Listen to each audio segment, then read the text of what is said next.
This meeting's being recorded, and I'd like to thank our friends Patrick Cody from Okemo Valley Television, our community access. They're a great resource for us.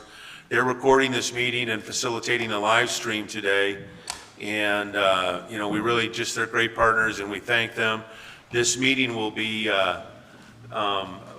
both the link on our website, lakerescue.org, or it'll be broadcast on the Okemo Valley TV YouTube channel.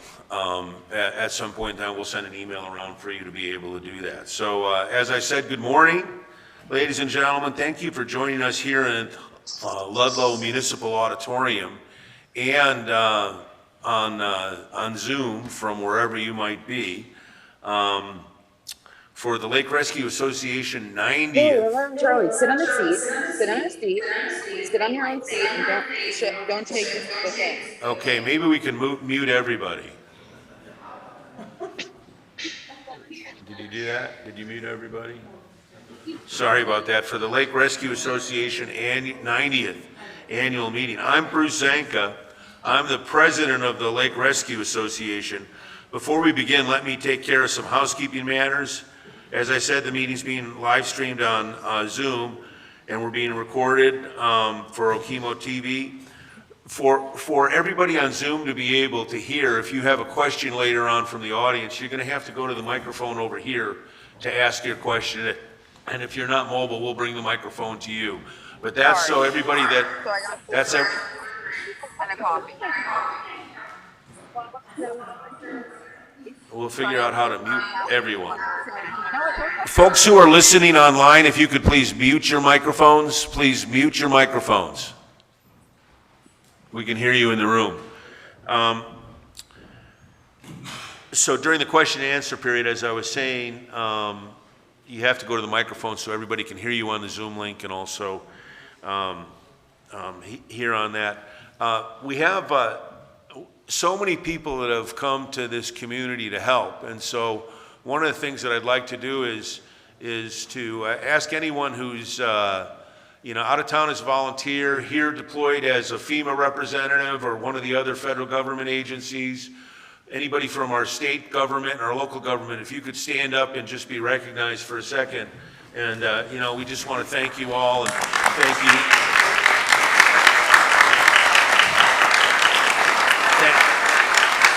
Thank you for coming to this. We are Vermont Strong, and all of you coming here to help us with this second 100-year flood in 10 years or 11 years. Thank you for that. So, but before anything else, let's please join me, if you could stand and join me in the Pledge of Allegiance. Flag's right over here. I pledge allegiance to the flag of the United States of America, and to the republic for which it stands, one nation, under God, indivisible, with liberty and justice for all. Thank you for that. Typically, this meeting is just for the Lake Rescue Association and our annual business. There's so much that the Lake Rescue Association does to take care of Lake Rescue and Lake Pauline in this community, and that meeting can take a couple hours normally. What we're going to do is truncate that today. We're going to talk about the lake business really quickly. I hope to do it in 10 minutes or so, and talk through that. And then what we'll do is we'll hear from some of the government representatives that are here. First, we'll hear from Todd Menendez. Todd, are you here? Okay, well, hopefully he'll be here. Todd's from the Vermont A&R. And then we'll hear from our Ludlow Town Manager, Brendan McNamara. And then we have some representatives from FEMA and the SBA that are going to come in and talk to us and answer questions at the end. So we'll get to that towards the end. So let's get through the lake business. Let me make some introductions here. So joining me here today in the Board of Directors of the Lake Rescue Association, the folks that are at this table, all of these people are volunteers, and they literally donate hundreds, probably thousands of hours in helping our community, and they're all volunteer, nobody gets paid. you know, collectively, like I said, we spend hundreds of hours safeguarding the lakes. So right here is our Vice President Spencer Ruber. Next to Spencer is Gigi Katzif. And then we have Natalie Fisher, who's our secretary, Jackie Thong, who is a board member. Amy Newell's not on the board, but she's Phil Newell's parole officer, who's right next to her, and he's not allowed to go anywhere without her. And so she's also helping facilitate the Zoom meeting. And then our board member, Phil Newell. We have 3 board members that couldn't be with us today. Mike O'Neill, who's one of the ones. Mike's the proprietor of M&M Excavating, and he's out taking care of our roads and doing that, and is too busy with the business of disaster relief to come to this meeting about disaster relief. And then George Thompson had a long planned family reunion for his beautiful house on Lake Pauline, and they can't swim in it, so his family relocated to the Cape. He's joining us on Zoom from the Cape.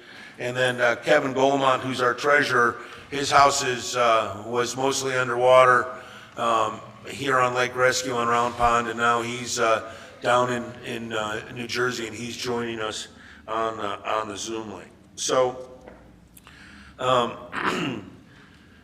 because we have some people who are new here to us, let me give you a bit of background on the Lake Rescue Association. We were founded in 1935. We're a 501c3 charity. We're a community organization, not a homeowners association. Our mission is to maintain, restore, and ensure the future of Lake Rescue and Lake Pauline.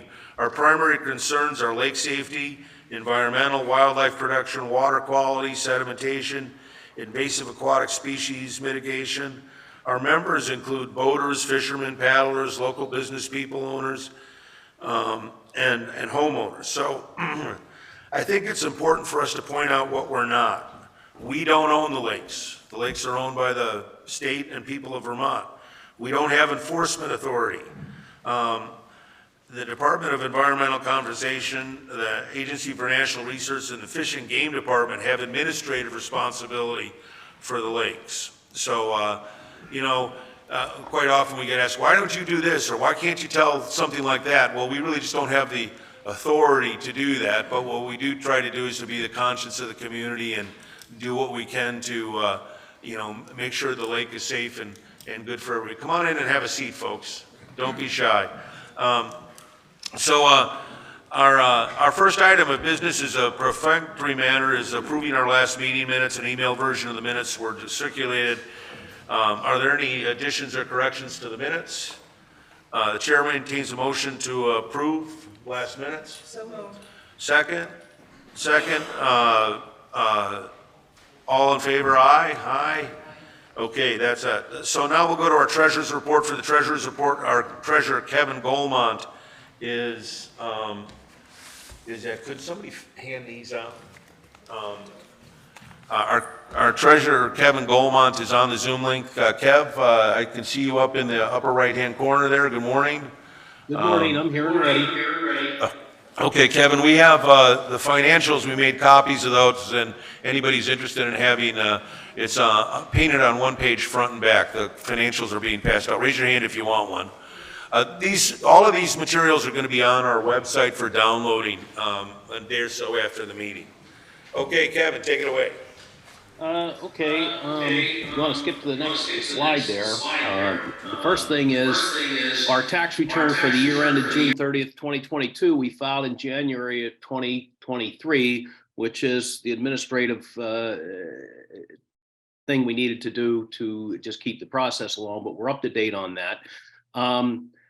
If you remember last year, the membership voted to change the Lake Rescue's fiscal year from June 30th, 2022 to a calendar year, and that process is pending, but we're moving along on that. We filed an extension in May to extend the tax return for the short period ended December 31st, 2022, and that'll probably get filed sometime here in August or September as we move along to get that taken care of. So the financial statements I've provided here really are, you'll see there's three. There's one for the short year ended December 31st, 2022, which technically that's what this meeting is about. It'll be the annual meeting for the short period ended December 31st of 2022. But since we're 6 months into the following year, I also included the 6 months through June 30th, and that gives us a comparative period for the whole 12-month period that you'll see on the income statement that we have coming up here on the next slide. So if you want to click to the statement side, and I'll speak to the comments here. But so what you see here on this income statement, basically the first column is the 6 months ended June 30th of 2023. The middle column is December 31st of 2022, which is the short year that we have. And then for comparative purposes, I just showed the 12 months ended June 30th of 2022 there. So just starting at the top, you'll see the donations. I'm going to combine really the two columns, the 19,000 and the 70,000, which puts us about $89,000 of donations that we've received in the last 12 months compared to the 12 months that we had at June 30th of 2022 of $120,000. Really, that's what we see here is the Rescue Our Lakes, was more like a three-year program, and that's starting to run down, and that's why we see our donations are starting to fall off there. I will still encourage everybody to continue to make whatever donation they can. It's very helpful to us, and we are going to need more money as we try to continue to clean up the lake for what we've already done here.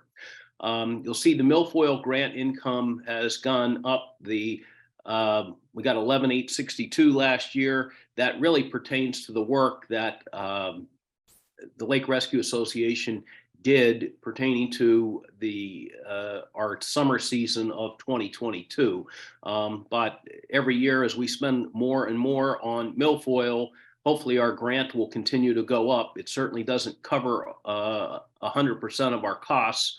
Probably only covers about 25% of it, but it's a meaningful piece of income for us.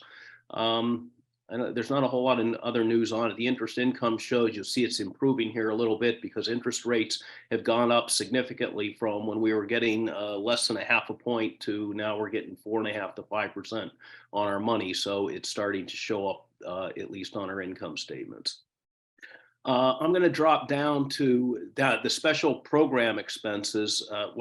Just to comment on the operations, this is just what it costs to keep the business going, from the accounting fees and subscription fees for Neon and so on and so forth. But I don't think there's a lot of news there.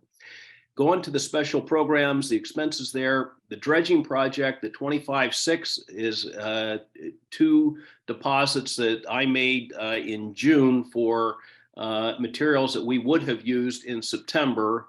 Those are both refundable deposits, and I've spoken to the vendors.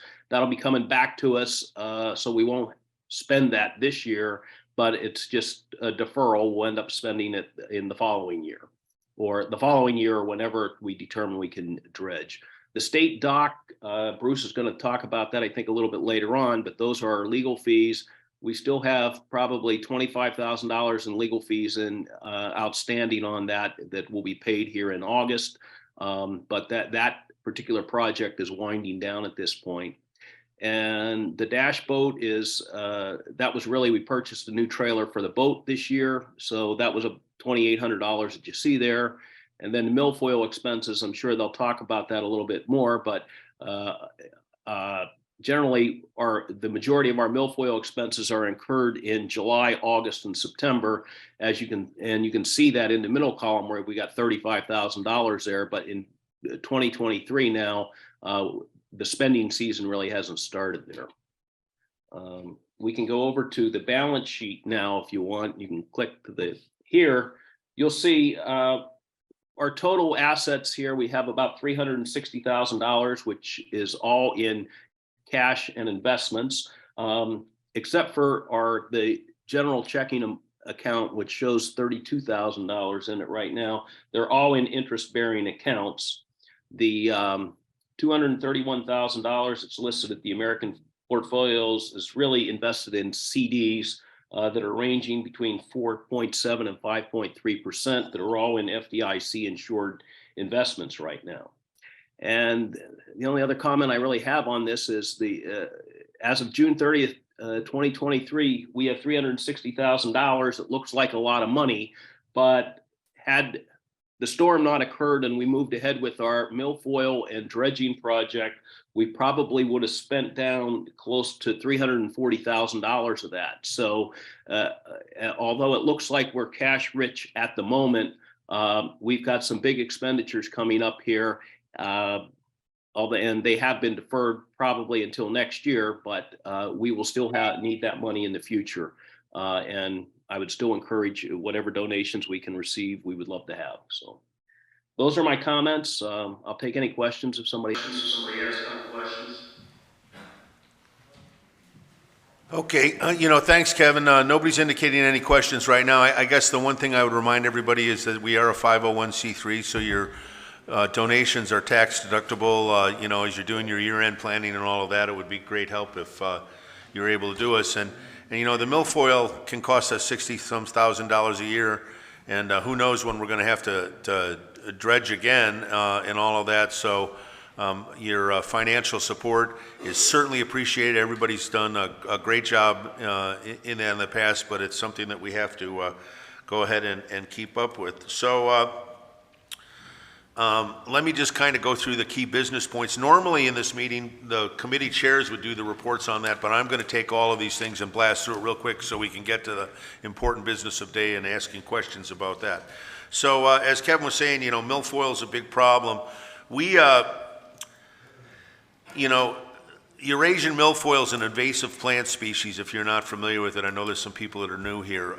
It's a weed that grows in the lake, and what happens is it comes in on boats or downstream from other places, and then it takes root and propagates, and then boats go through the water and chop up the leaves on this, and then it propagates some more. And there are lakes in the state of Vermont that haven't mitigated against milfoil, and they've become choked out. You can't swim in it. You can't take a boat across of it. It really ruins the effectiveness of the lake for everybody, fishermen, homeowners, swimmers, paddlers, kayakers, and doing that. So we spend, approximately $60,000 a year. We work closely with the state of Vermont, the Lakes and Ponds Program, invasive species. We have a trained milfoil inspector that is paid for by the Lake Rescue Association that's on the boat ramp Saturdays, Sundays, and major holidays throughout the summer. We also have a professional dive team that's in the lake 4 days a week, normally in the summer. They are hand harvesting, but they're also deploying bottom barriers. These are 10 by 50 vinyl blankets with weights in them that are put on the lake bottom to smother the insidious plants. And do that. And then we also have a dash boat, which stands for diver assisted suction harvesting. And this is a great big vacuum that's on a pontoon boat that sucks up the plants and strains them out. The vegetation is then disposed of at the transfer station, and we do that. We have suspended our milfoil operations for the summer. The lake is, the turbidity of the lake is so bad that we can't see to the bottom of it. You can't do the milfoil mitigation when that's going on. I've talked to our partners at the state DEC and told them that we're not able to do that. I don't quite know how it affects our grant for the year, because the grant that we get usually every year, as Kevin said, it's about 25% of our budget on that. Is predicated on the amount of volunteer hours and the work that we go ahead and do. And so we don't know if the state's going to, give us a break and still give us a grant, but we're not doing the work that normally entitles us to the grant. So we'll have to see in the future what happens with that. We have 63 the milfoil efforts this year started in June and July, and it started pretty good. We put 63 bottom barriers down. Those are 10 by 50 feet long blankets, and our big problem now is we can't see them to retrieve them. Normally we have to take them out in September or October, and right now we can't see the bottom. We know where most of them are. They're in the northern part of Round Pond. We planned on moving them midway through the summer, but the storm happened, and as I said, so I would say, in addition to our divers and our paid greeters, we get hundreds of hours of volunteer work from our members. People like you who go around in their canoes and kayaks and paddle boards, skimming milfoil plants, and those volunteer contributions are just so important for what we're able to do, and again, that helps predicate what we get from a grant in the state. The next project that I'll talk about is our dredging. So this is kind of like deja vu all over again. After Hurricane Irene, we had to dredge the channel between the Round Pond section of Lake Rescue and the larger part of Lake Rescue. For those of you who don't know about it, the Black River flows down from Echo Lake and comes into our lake, and there's so much road sedimentation and debris that comes into the lake that it fills up that channel. It streams down and comes into the channel, and it stops navigation. And since the boat ramp is on the Round Pond section, the only way that the lake works for all of the people who want to use it, whether they live on the lake or not, has to go through that channel, and it's become to the point where boats are running aground and it's almost unnavigable. We had a permit, we dredged in 11, and then we have a permit that's been in place from the state, from DEC and ANR, that allows us to, is good through 2025, and we had planned on dredging this September for 7 weeks. We've postponed that project for 2 reasons. First off, the turbidity of the water is so bad that we can't see the bottom to dredge it correctly and do that. And then the other thing is, frankly, we're concerned about the truck traffic on the roads. Our roads are made with temporary repairs right now. There's going to be, our plan was to move 5,000 cubic yards out of that channel in the area that we have permitted to dredge. That's about 500 dump truck loads. And so we didn't want 500 fully laden dump trucks going up and down Ellison Lake and East Lake Road, because as you all well know, the roads are tenuous. So that's milfoil and dredging.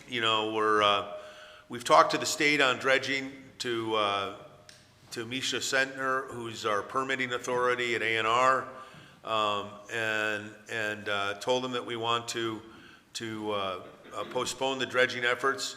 If it turns out that the state requires a permit for dredging on any of the areas of the lake, like in Archibald Lane or like down near Ellison and East Lake Road's intersection where road materials have come in, he'll be the authority on that. And we have to look in the future of who's going to do that, if that'll be the responsibility of people that live in those particular areas, or if the Lake Association will take that on, and we'll be taking a look at that in the future. I'm sure we'll talk about this in the future. So we've got a couple other things, but for now I'm going to turn it over to our Vice President,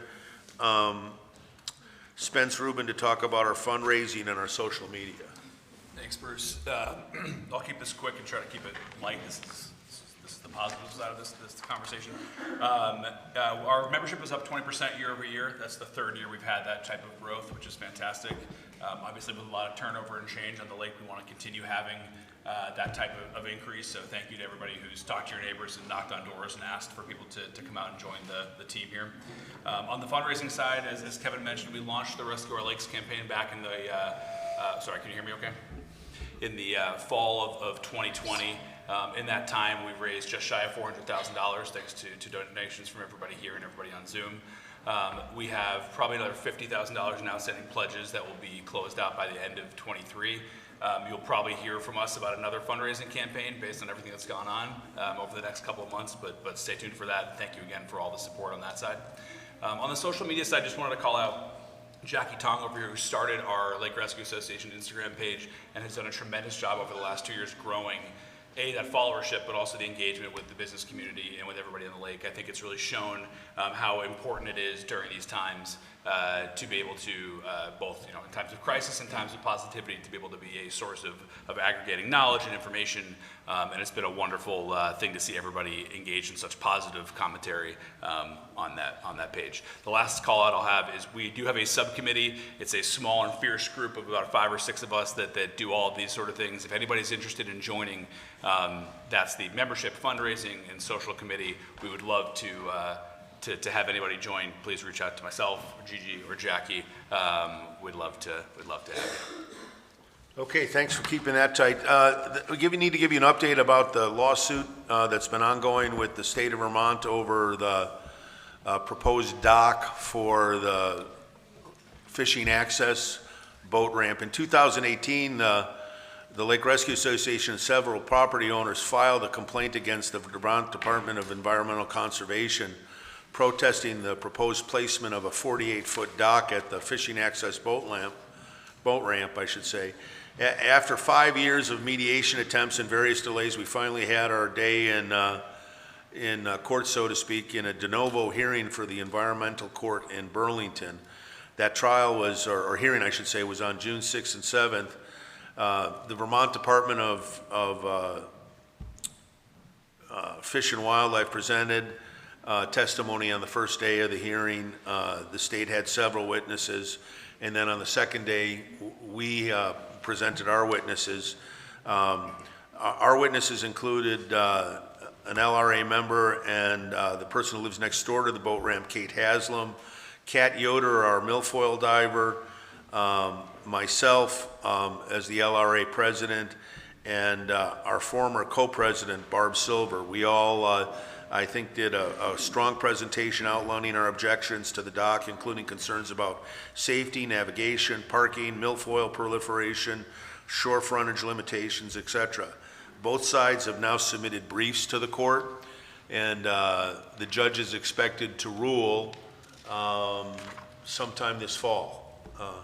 The judge, I understand, lives down in Londonderry, and his house is flooded out, so I don't know how that'll affect all that, but we're expecting a decision on that. So that's up with the court. We'll know this fall whether the dock comes or not. I suspect what's going to happen is it's going to be a compromise, and that's a good solution for us, and it'll be a shorter dock, but we just don't know which way the dock. I can tell you that I went up to Burlington and testified, and I testified for almost 3 hours.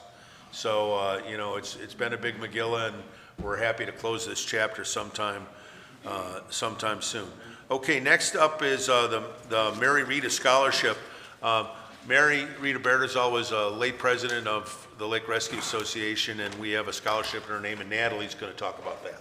Okay, so this has been 3, 4, 5 years, I can't remember exactly, maybe 4 or 5 years that we've been doing this. It's a $1,000 scholarship that we offer to graduating seniors in the area.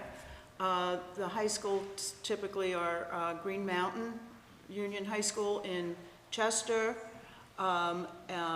Woodstock High School, and this year the scholarship is going to Greta Bernier, who lives in Andover, and she graduated from the high school in Chester and is going to the College of the Atlantic in Bar Harbor, and she's going to study marine science with an emphasis on environmental sustainability.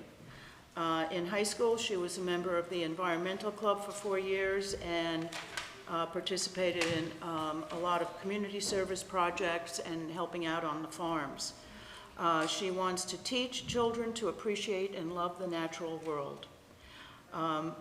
We are proud to sponsor young people like this that we hope will come back to our community and advance our values. Thank you. Well, thank you so much. Okay,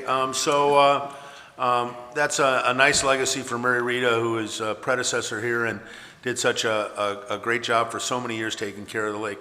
Okay, the next item of business is we want to organize a cleanup day for Lake Rescue, Lake Pauline, and the the area south of Lake Pauline along the Black River that got a lot of our kayaks, docks, propane tanks, bushels, all of those kind of things. And so we're thinking about August 12th, which is a Saturday, and August 19th, which is a Saturday, for cleanup days. Could I see a show of hands of anybody who'd be willing to help on that? If we have a lot, I don't want the same 6 people to go ahead and do that. So we'll send emails around about that, and what we'll try to do is clean up the things that we can. There's a lot of submerged docks and debris and some dangerous tree limbs and things like that we want to mobilize as a community to kind of take up. I think hopefully the lakes will be a little bit cleaner by then. We'll take the table off of the dash boat and use that to help drag some of the docks out and do all that. So we'll send social media posts and an email around to the membership about cleanup days on those 2 Saturdays, and we'd appreciate every support. So we just have one more item of business before we go on. So when we were here for the flood, the Lakes District was particularly hit hard. We had roads wash out, and the town was just a mess. I mean, you saw the video footage that was on TV. The whole hill came down from from Mountain Road and ended up in Java Baba in the post office parking lot, and the town had all they could do to manage getting through all of these things. And some of our neighbors just took it upon themselves to go in and fix the roads. And they showed up with their Kubotas and their Bobcats, and for 2 days people were stranded at their homes and couldn't get out, and they've got so there's 4 people that we really want to recognize. I see one of them is in the back of the room here, and I'll ask him to come up. That's Greg McGowan.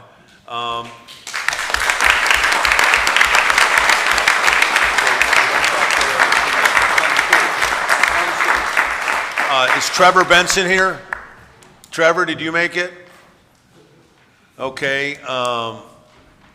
There was Doug Rose from the Green Mountain Sugar House, and any of you know Doug. He's a kind of a quiet guy. I wouldn't call him a Yankee, but he might call himself that.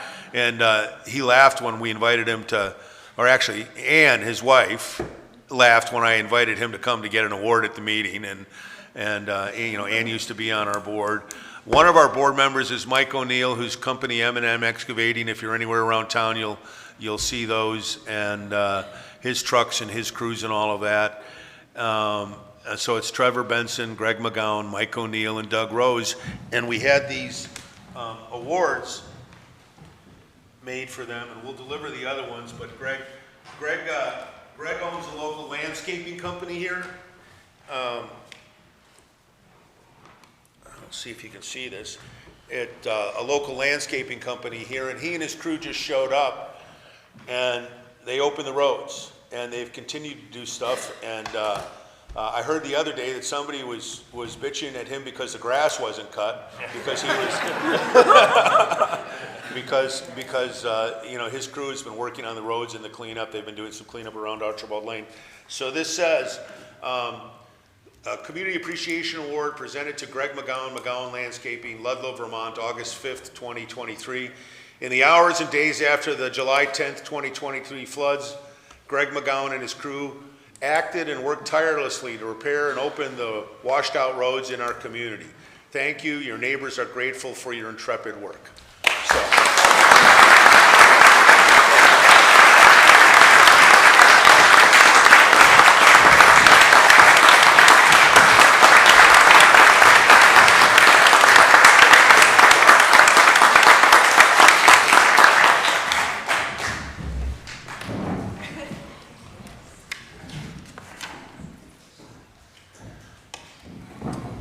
Now is the portion of the meeting that I'm sure you've been waiting for. Thank you for letting us talk about the business of what's going on. Before we get into the question and answer period, I just want to take a minute to encourage everybody to be gentle with each other. You know, this town is hurting. Many of our neighbors are homeless. Businesses have been ruined. You know, people don't know how they're going to pay their employees or you know, take care of their property. You know, I want to acknowledge that, you know, many of the members of the Lake Rescue Association are second homeowners, and that presents its own unique problems because some of the disaster aid that might be available to other folks isn't necessarily available to homeowners. And I understand that that's a system we all hope to address at some point in the future. But it's important for us to be just kind to each other and gentle because people are hurting. And, you know, each of us has our own particular problems to deal with, and what we hope to do in this next section is to hear from some of our government officials about what's going on. Todd, are you here? Yes. Oh, okay, there's Todd. What's that? Oh, I'm sorry. I'll be fast. Sorry. I forgot about that. You know, I should tell you that I had hoped to retire as the board president this year, but I've agreed to stay on, so we're going to let Spencer take the rest of the meeting. We have our board elections quickly. I guess that was just Freudian. I don't want to be elected again, but Ken. So Spencer will take over this part. We'll do a very quick vote of those folks, and then we'll get to Todd. Yep, convenient slip up, trying to get that by. All right, so we have 3 board members whose terms expire this year. It's Natalie Fisher, Kevin Goldmont, and Bruce Zanka all have agreed to stay on for 1 extra year, which is very appreciated from all of us. So all those members present in favor of the renewal appointment of Bruce Zanka, Kevin Goldmont, and Natalie Fisher, please say aye. Aye. Nays? Nay. Michelle. Let the record show that's Bruce's wife with the nay. That might. That was awesome. Yeah. That's right. Does that supersede everybody else's eyes? It's okay. Great. Well, that combined with the proxy email votes, the ayes have it. Thank you guys for another year of support. Okay, thank you. Next up is our government representatives. We have Todd Menendez, who's a river management engineer from the Vermont Agency for Natural Resources. Todd's also a neighbor. He lives in the next town over and is very familiar with that. And he has a little PowerPoint presentation and has a presentation that he tells me will take about 8 or 10 minutes. And Todd, you can either come up here, use this microphone, or you can go to that podium, whichever works for us. And if you just tell Spencer when you want your slide to go forward, he'll do that. We have it on a computer already.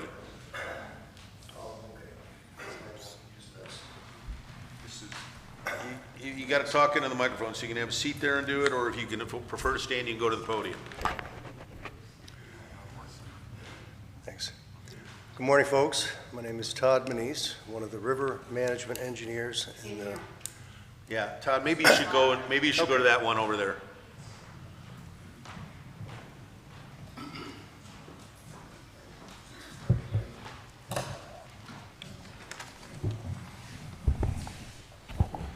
All right, is that any better? Yes, much. Oh, that's okay. Some people are hard to train, you know.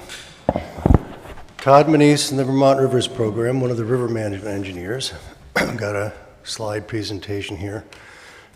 Some of you may have worked with me, or I worked with you after Irene.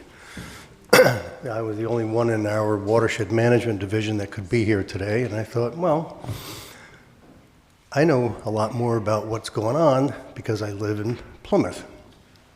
And all these string of lakes, since I was 8, been fishing, swimming, canoeing, and I share your concerns.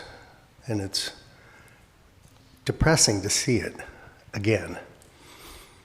But I got a lot of good news for you. We have 6 river management engineers, and people helping us out. There's 10 of us addressing this.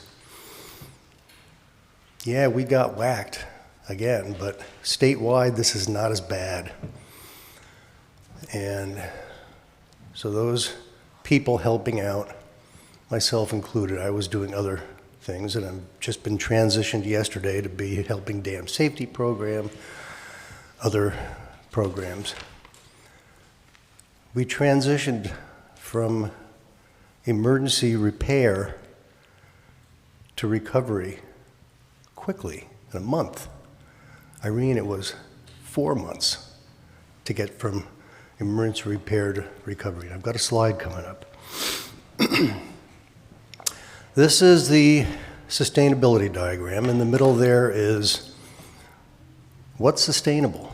Then our social needs, economic needs, and the environment.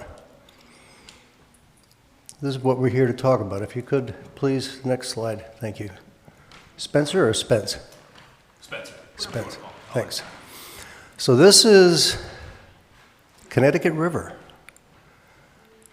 into Long Island Sound. Look at that sediment plume. Pretty dramatic, huh? Look at the James River next to it. Clear.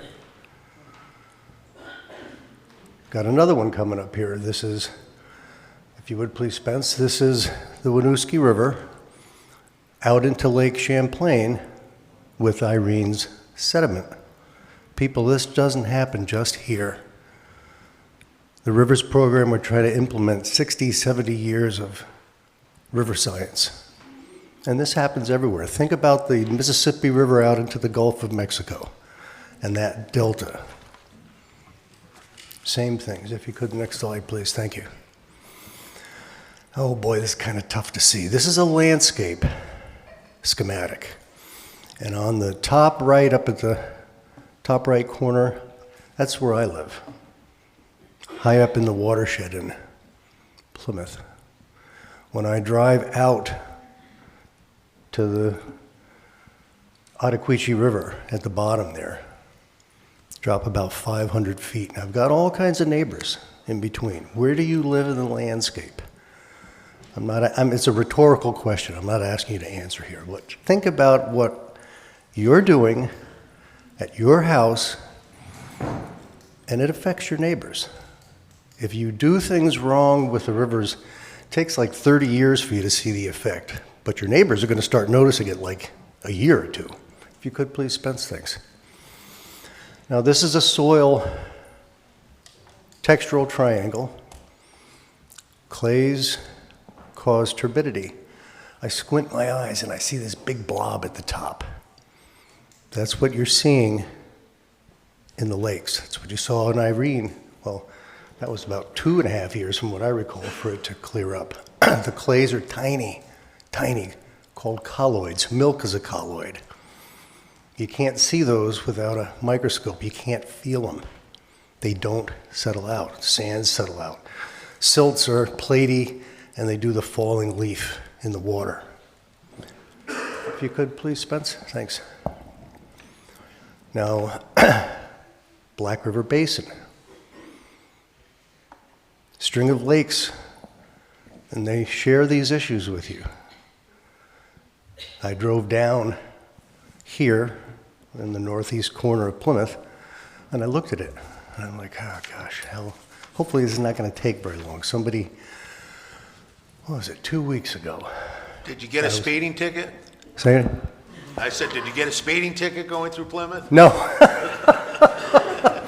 But, and it's coming up, our town road is being dressed off today.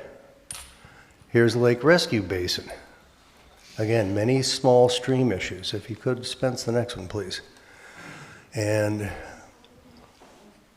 Black River, Great Roaring Brook, Money Brook, Buffalo Brook, Patch Brook, and all those little tiny streams are contributing sediment. And I think I might have one more before I'm done here. So there's a lot of people. You know, I'm not telling you what you don't know. A lot of people on Lake Rescue, and they've all got shared concerns and different concerns. I think that might be, I'm done. Nope, I'm good. This is the multi-phased flood recovery. We were in emergency response. What I'm seeing today is we've moved into recovery. There's a permanent recovery. Resiliency, money, funding. How do we pay for this? This is going to take our tax dollar. I'm giving you a planning perspective. I think there might be one left, Spence. So, I forgot my glasses in my truck, and I forgot my hearing aids, too.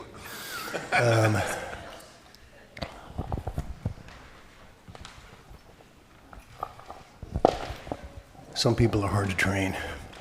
What's the situation? What's the problem to be solved? What's the strategy to solve the problem? Execution, what tactics are to be used? Support, what are logistics for people and equipment? That's a really tough one, but you're all here today and virtually. Command, what other organizations are needed? What can you do to help? This is an outline of what is taught to the military students at West Point. And I think that's it. If you go to the next slide, nope. What time perspective? We're thinking in the Rivers program in geologic time. Days, weeks, months, years, decades. We're thinking longer than that. You got to have a patient perspective, echoing what Bruce had said before he put it to question and answer. I think the last one is just my contact information. Nope. Can you guess where that lake is? Can you go back to that? That's Echo. Yeah. Yeah. We want to get back to that nice blue water. We will get there. Thanks, Spence. You know, Todd, I think what we'll do is hold questions for you until, I know a lot of people have questions. I have questions for you, but we'll hold those until after some of the other presentations. So if you can stand by. Next up is our municipal manager here in Ludlow, Brendan McNamara. Brendan came to our community in April, and so you know what a summer to have your first job. But he's a local guy. He was a Cavendish town manager and has lived in Cavendish his whole life, I guess, and you know is here with us.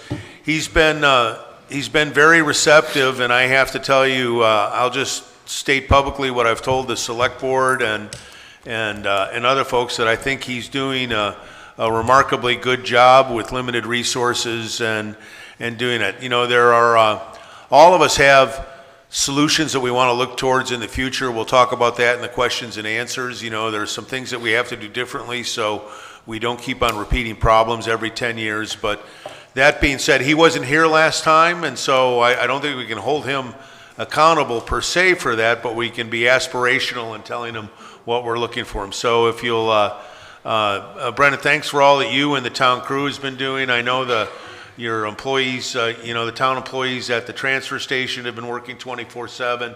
The highway crews have been working 24/7. You know, the water treatment plant guys have been doing all they can do, and I think it's remarkable progress that's been made so far in the town. Just to see how bad it was on July 10th, 11th, 12th, and to see where we are now is remarkable. But let me now turn it over to you, and you can tell us what's going on. Thanks a lot, Bruce. Good morning. So yes, Bruce is correct. My name is Brendan McNamara. I'm the municipal manager here. I was in Cavendish for 7 years as town manager there before I started here in April. Born and raised in Cavendish, probably raised more hell in 10 miles from my office than I'd like to admit to most of you, but that's all right. So when I first started in Ludlow in April, one of the first calls I got in my office was from Bruce, inviting me to this meeting. And that was mid-April, May, and I thought, things will have slowed down by then. We'll be all right. Might have been a miscalculation on my part. So anyways, I kind of want to echo what Bruce said, that from where we are, and I'll give you an overview just of where the town is, where we're going, where I think we're going, and briefly how we're going to get there, and then I'll answer some questions after. And again, when anybody after the meeting, if you have questions, you want to pull me aside, I'm here. So, yeah, July 10th, we took it on the chin. substantially here. Started about 2 o'clock in the morning. We started having flooding events down on Pond Street, right in front of the fire station. That was Monday morning. And the fire department was dispatched out along with most of the municipality to kind of begin to assess where we were. That got progressively worse. We reached probably 10, 11 o'clock in the morning, had a little reprieve, thought we might be okay, had some flooding, but manageable. Then the second wave came through and pretty much decimated what was left of us, unfortunately, you know, and that, I think, hit the beginning of the main street in the town, but really started to take, you know, some of the outlying areas. I'm sure that's when the lakes were hit, some of the outlying areas on Petner Hill area, Commonwealth Ave. That's when things really got dire. I give you an example. I was standing on the corner of Andover Street and Main Street at 3:45, and it sounded like a train coming down Andover Street. I turned and ran back to the office because the water was coming down. So that's kind of the dire situation. And I was in big rubber boots, so I wasn't moving too fast. So luckily I made it back here. So in the days and now weeks after that, we've done, I would say, very well. It's been a tough haul for Monday will be a month to the day. From where we were to where we are now, we made leaps and bounds. That is a huge credit to our town as a community. I mean, we've, you know, have people here, Kevin, that was, you know, he jumped out and is one of many people that jumped in where they needed and just did what you had to do. That's what this community is about. You know, being born and raised here, that is one of the biggest pride things for me working in this town, is you can just see it. So, you know, now where we are as a town is, and I think Todd had a slide that is very poignant, is the stages of this process. The emergency response. The emergency response in this town was unbelievable. We have a few members here. Angela Kissel is our emergency management director. Brett Sanderson is our select board chair. There are a few members of our team that are here. The emergency response within the 48 hours from that event was impeccable. We had no loss of life, which is amazing. I don't think people realize how close we were to having that happen in numerous situations here. Thank God it didn't, but we, you know, the response and read and reacts that we had, second to none. I'm lucky. I've been here 3 months, but I have a lot of people that I could lean on with staff members, community members, that I could pick up the phone and call. Members of the Lake Rescue Association, first calls, you know, calling, what do you need? This is what we're doing. Great, we'll get there. I talked to Bruce, for a while it was almost daily, that we were talking about, hey, okay, we're getting there. This is where we are. So that's a huge part for me. Now we're moving into that recovery stage, which you see. Your roads are being put back. We can get places. Our initial response was trying to get to people when they needed it. We have so people that need medication. We got to get to them. So we rough a road in so we can get there. Now we're in that phase of securing contractors and putting roads back in a, I'm going to say, semi-permanent position.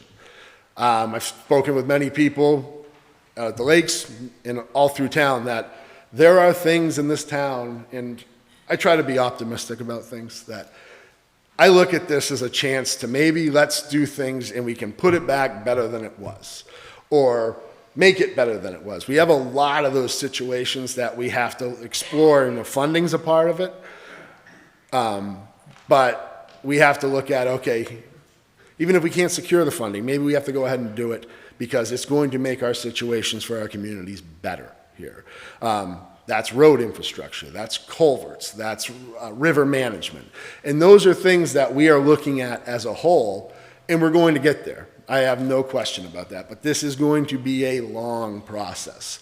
So, you know, from the immediate impact in town, you'll see things are kind of getting back to sort of day to day, because, you know, the problem with an event like this is that the town still, at some point, has to continue business as usual. Things still continue forward. So we are working on that, trying to get things back to a semblance of normalcy at some point, because we also know that we don't have a supermarket right now. We're working with Shaw's. They have a couple of different options to maybe possibly, if people remember during Irene, they had the tent that was essentially outside as a permanent structure for a while. That right now necessarily isn't an option. They're doing a drive up and go right now. They are looking at potentially, while in the store, making a store within the store. So they're going to, while construction is happening on the outside, basically the outside walls, all of their refrigeration units and everything are gone. Now, they were hard enough to get pre-COVID. Now think about trying to get those now. It's tough. So they're trying to condense things in, have daily so we can provide our community with fresh food, vegetables, cut meat, et cetera, and providing the service. So we get back to a semblance of normalcy. Other thing, our wastewater plant is half functional right now. It was completely destroyed. And as we know, what we're staring down the barrel of is snow in this population going from 3,000 to 30. We are in what we will call summer mode, for which we are handling our normal capacity for the summer in the plant. We are treating disinfections going on, but we are not to the point where we can handle the full capacity of what this town has to offer on a holiday week. It's just not where we are. We will get there. Where we've come in 3.5 weeks with that treatment plant is beyond amazing. We've had help from Vermont Rural Water, Army Corps of Engineers, our water and wastewater department, Joe Gaudiana, is, how he's done it, I don't know, but it's getting done. So that's where we're going with kind of the in-town infrastructure. But I'll circle back to, as we move forward, I don't want people to worry about that. And I've had a lot of questions from all over. Well, this was a problem during Irene, it wasn't fixed correctly. Going, these fixes that we have right now, we're going to call them temporary permanent, is kind of the best way of putting it, is that we have to address drainage, we have to address river management, we have to address road infrastructure. That is going to take time. Whether that, you have an 18-inch culvert at the end of your road that dumps water where it shouldn't, or it was blown out. What was sufficient 10 years ago is not sufficient now. We've met with, Todd was here, one of Todd's counterparts and colleagues is Scott Jensen. Scott has, I believe I've spoken with a few members of the association and pointed them in the direction of Scott. We also met with Scott about one of my biggest concerns, and I think we all can agree, it kind of ties back into the sediment being washed in. That happens in the lakes, that happens in the rivers.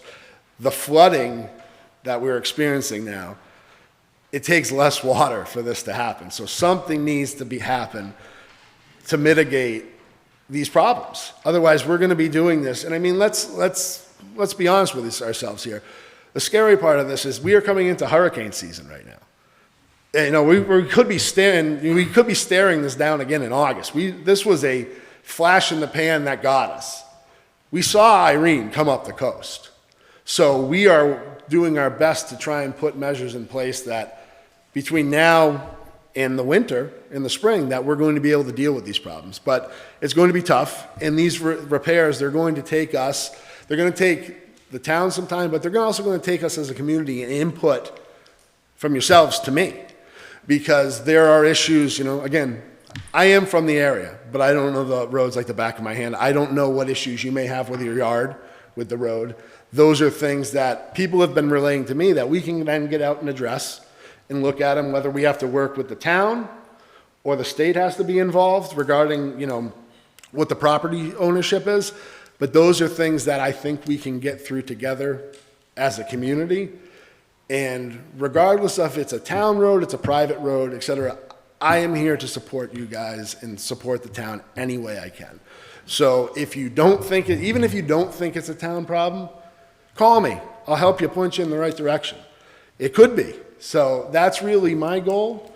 I'm going to stop talking because I can get on a roll and we will be here forever. Okay. So anyways, I won't answer questions now. I'll wait. Yeah, we'll just wait a few minutes. We're going to hear from the federal government Yeah. folks that are here, and then we'll take questions from everybody.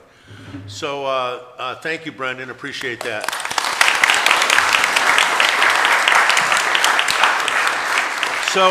So we have a number of representatives. We have Tim Baker from FEMA, who's here. Rebecca, who's the PIO for FEMA, is here. Did you want to say something real quick, or Just real quick, President Biden. speak into the microphone, please? On July 14th, President Biden approved a disaster declaration for the state of Vermont. The declaration includes 9 counties throughout the state of Vermont in which we're supporting in the hopes of, this authorizes FEMA actually to coordinate relief efforts and provide funds for recovery. At this time, we have opened 7 disaster recovery centers throughout the state. The closest to us here are in Rutland, Londonderry, and Springfield. The hours of operation for the disaster recovery centers are 7 days a week, 8 a.m. to 7 p.m. You need not own a home in order to apply for disaster assistance. You can be an owner or a renter. We have a number of people that are also registering individuals going door to door who might not be able to go to a disaster recovery center, and you can also apply for disaster assistance online at disasterassistance.gov. And you can also call the helpline at 1-800-621-3362 in order to get questions answered regarding applying for disaster assistance, what that disaster assistance might include, how to get housing. However, if you come into a disaster recovery center, which is where you'll find a number of program areas that can assist you with recovering or applying or what you need to know or how to proceed, a disaster recovery center is going to be the answer to all your questions. There's one here in Ludlow at the community center. Yes. And so we have a couple people from here that are here with us today, individual assistants who can answer your questions. Mr. Baker is here talking about public assistance. That's going to be our roads and our culverts. And we have Stephen Clark from the SBA is with us here today. We also have other needs assistance, which is what we call VALS, Volunteer Assistance Liaison. We have a representative from our DSA walk-along registration program, and they're here with us today. And we are going to be in the back of the room answering questions after the meeting for you with how we can help you through the recovery process. All right, thank you so much, Rebecca. That's great. Who's next? I'll allow Mr. Clark. Okay. Thank you. Please introduce yourself. Yes, Say hello. good morning. Thanks for having me. My name is Stephen Clark. I work for the Office of Disaster Recovery and Resilience of the U.S. Small Business Administration. Excuse me. We have low-interest disaster loans for homeowners, renters, private nonprofits, and businesses for physical damage. We also have economic injury disaster loans for nonprofits and small businesses for loss of revenue. Those are working capital loans. We do have a center operating here in Ludlow at 126 Main Street. It's open 7 days a week, 8 a.m. to 5 p.m. And trained, experienced SBA representatives are there. They can answer your questions about our disaster loans, and they can help you apply for them. I don't know how much more information you were looking for that's great. right now. We can ask people's questions. Okay, that's great. Yeah, I don't want Just a to little bit after we get take to too much that. time, so thank you very Okay. much. Yeah, thanks for being here. Tim, did you want to say hello? Good morning, folks. My name is Timothy Baker. I'm with the PA, the Public Assistance side. I'm the Infrastructure Branch Director. I'll be here for a number of months working with your towns and villages and cities, helping them as they navigate through our paper process. They're going to be repairing the roads, bridges, culverts, buildings. They're going to come back to, my staff will be out reaching with them to help them facilitate the paperwork to get reimbursed. I asked Stephen to go first because as things progress, especially with IA, it's go through your insurance companies, Small Business Administration, and then FEMA is usually considered the funding source of last resort if nothing else has worked for you. So that's why I asked Stephen to go first and think of me last. One of the things that was mentioned by Brandon was culverts and bridges. The state of Vermont, coming in here and talking with the state of Vermont, they are adamant about mitigation. Where can we upsize? Where can we increase things to make them more resilient? As the president said, build back better. We don't want to just put money out there and have it wasted. We want to analyze what they have and take their input from your road crews and other managers to say, you know, we've had issues with this culvert, we've had a study done, it needs to be a little bit bigger. We take that into consideration and add to that reimbursement to increase the flow size, do that mitigation to help reduce the next impact that you may have. As was mentioned, we are going to be facing hurricane season. We've all seen it. One of the aspects of me being here is I am from the upstate New York area originally. I worked the Hurricane Irene recovery for the Schoharie County. They were doing things 2 weeks later. Tropical Storm Lee came in and re-damaged everything that they had fixed. So we understand that you're struggling. We watch the rain here, and then we see a day of sunshine, and we have hope, and then it rains again the next day. So it does become very frustrating for you. I know a lot of you have lost homes and businesses. Your lives are turned upside down, and we are here to try to help you put what you can back together. I've seen it. I've been to many of these town hall meetings. I've spoken with people that have lost everything. One of the things I'd like to say is thank you. As much as you're struggling to go through things, Vermonters have been incredibly polite and kind to us coming in here. We're visitors here trying to help you put things back together, and as much as you're frustrated and disappointed and upset, I have not met anybody that's been mean to us, and they've put out their hand and shook our hand and said thank you for being here to try and help, and that's what we're going to do. We are very passionate about what we do in this business, and that's what we're going to do with you as you put it back together. Bring it to us, and I'm going to work as hard as I can with your road crews, your towns, to reimburse you for the efforts that you've put forth. Thank you. Thank you so much. Who's next? Okay, please.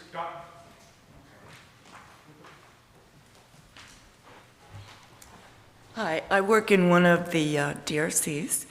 In addition to what Rebecca said, once you apply or register, you may be eligible for lodging expense if your home is damaged, home repair assistance.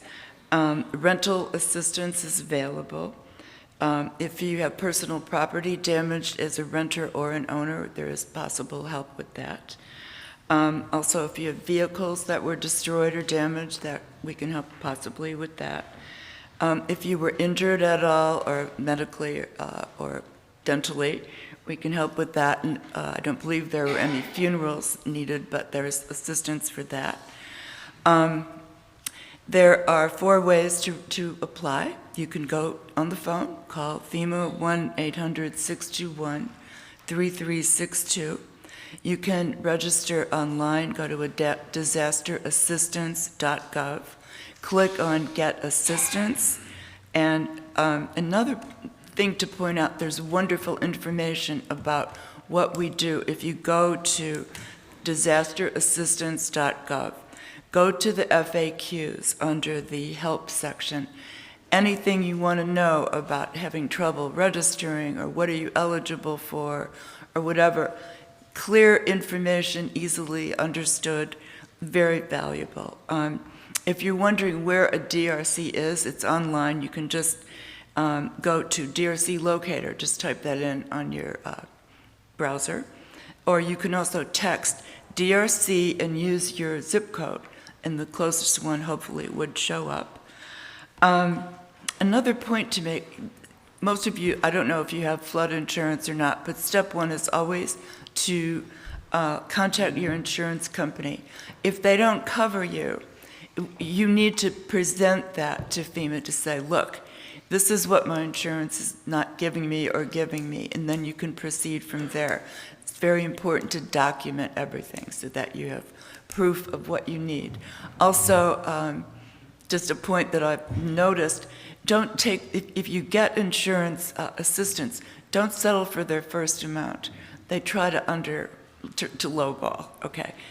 Go back to them and say, look, I need more help, especially if you already have, an estimate for repairs. Say, look, we need more repairs. But anyway, the point is, keep track of everything, all of your receipts, all of your bills. That's how you make your case for more assistance. Okay. Thank you. Who's next from, did we have some, we had some people? Yeah, Joe Woody online from the USDA. Okay. Let me enable Joe. Good morning. Can you hear me? Yeah, we got you. Go ahead. Thank you. Good morning, Joe Woody, USDA Advisor for Recovery. A couple of programs I wanted to mention. Of course, if you're a production agriculture, please contact the USDA Service Center in White River Junction for any assistance. They will be handling all production assistance. Now, one program that most people are not familiar with under USDA, it comes from USDA Rural Development. We have home repair loans and grants. This is for very low income families. The grant waiver has been raised from $10,000 and is now up to $40,675. And typically you have to be 62 years of age to qualify, but that has been waived. So the age requirement and the grant amount have been waived and increased. And then the income limits for the Windsor County, if you're a household of 1 to 4 people, if your gross income is under $46,650, you might qualify. And if you're between 5 and 8 person household and your income is below $61,600, you might qualify. We encourage everyone to reach out to USDA Rural Development to see if you might be eligible, and we will be conducting a query of FEMA registrants to see who meets eligibility criteria, and we'll be contacting you via FEMA. And that's it, pending any questions. Thank you. What Don Daniels? Is Don? I think someone spoke on behalf of... Okay, great. So I guess we're ready for the question and answer period here for everyone. For those of you that, we've got about, how many people we've got on Zoom? We've got 56 people tuned in on Zoom as well. There is a function on Zoom where you can virtually raise your hand, and that way we'll know that you want, or you can type into the chat and we'll ask a question there. So with that, I'll ask anybody who has a question. If you have a question, I'd like you to go up to the podium up there if you don't mind. So because we need to be able, if you don't speak into the microphone, the people on the Zoom call can't hear you.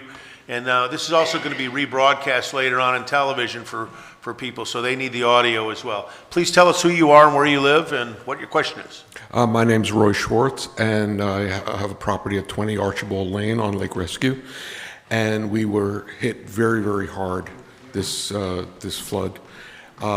And I've got really 2 concerns at this point. Right now, we have 3 feet of sediment on our property. And Greg McGowan has done a tremendous job of restoring Archibald Lane and helping to start to clear the sediment off of the property. But Greg's going to need help because there's a huge amount of sediment that's flowed into the lake along the shoreline. And I'm not sure that he has the equipment to remove it in the lake. And we've had difficulty finding someone that can do that. And I hope that the Lake Rescue Association can help Greg find somebody to help him clear the lakefront, the waterfront. So that's one issue. And the second issue is that following Irene, we thought that repairs were being made to the culverts to prevent this from happening again. Clearly, that didn't happen. And now I understand there's discussion about possibly paving East Lake Road, maybe paving Archibald Lane, so that the sediment doesn't exist anymore to wash off.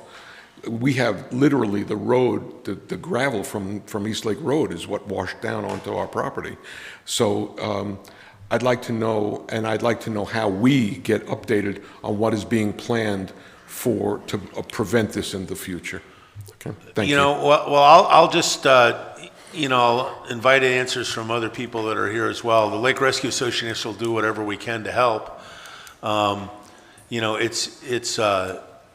It's unclear to me, the process. I understand for dredging to be done in, Lake Rescue or Lake Pauline, that there is a permitting process with DEC. I can tell you that in Irene, FEMA and DEC came out together and they were able to kind of suspend the permitting process and allow the work to be done quickly and all of that. We hope for that kind of resolution in the first. So I think the first step is probably to talk to the state and see what their answer is about permitting, and then maybe if we get the wrong answer, like that's what happened with Irene, FEMA can help us negotiate getting that work done. In terms of who's going to pay for it, I think that's something that needs to be addressed. I'll just say, and I'm not casting any aspersions on the town, particularly Brendan, but we applied for, with the town, a Better Back Roads grant to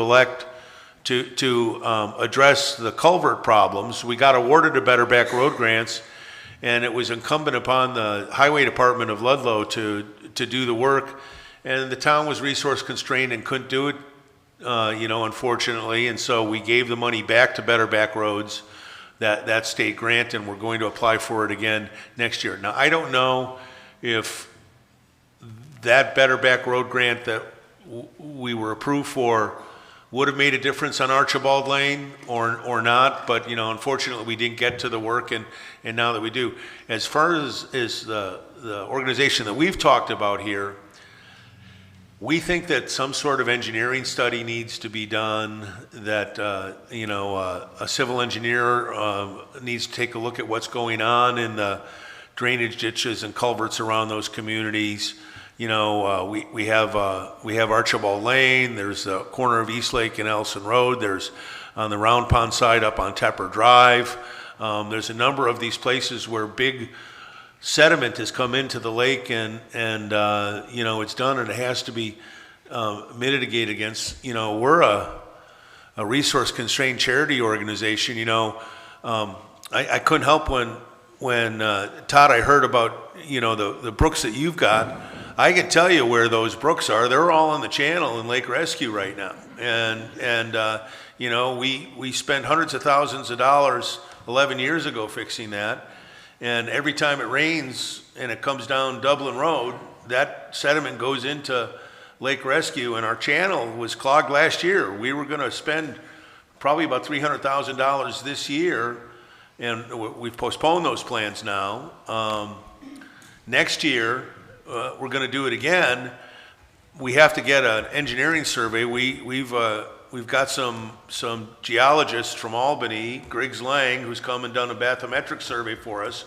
We'll engage them to do another one, but I can tell you just by looking at it, and I've gone out in a kayak and put my paddle down, we got a bigger problem than we ever thought last year, and we can't, as a community, can't keep on paying, $250,000 or more every time that this happens. We've had 2 100-year floods in 10 years, and we don't want to be looking at doing this again. So hopefully we can get some federal funds to help with this dredging project. It's for the benefit of everyone in the state who uses this. We have hundreds of people a year come from all over Vermont and New Hampshire and Connecticut and New York to use our lakes, and the utility of the lake for everyone is just gone if we can't navigate a boat in it, if people can't do a sailboat or a kayak or something because it runs aground. So I don't know who wants to weigh in on this. Brendan, you have anything to say, or Todd? Go ahead. Brendan, you want to go first? Please use the microphone.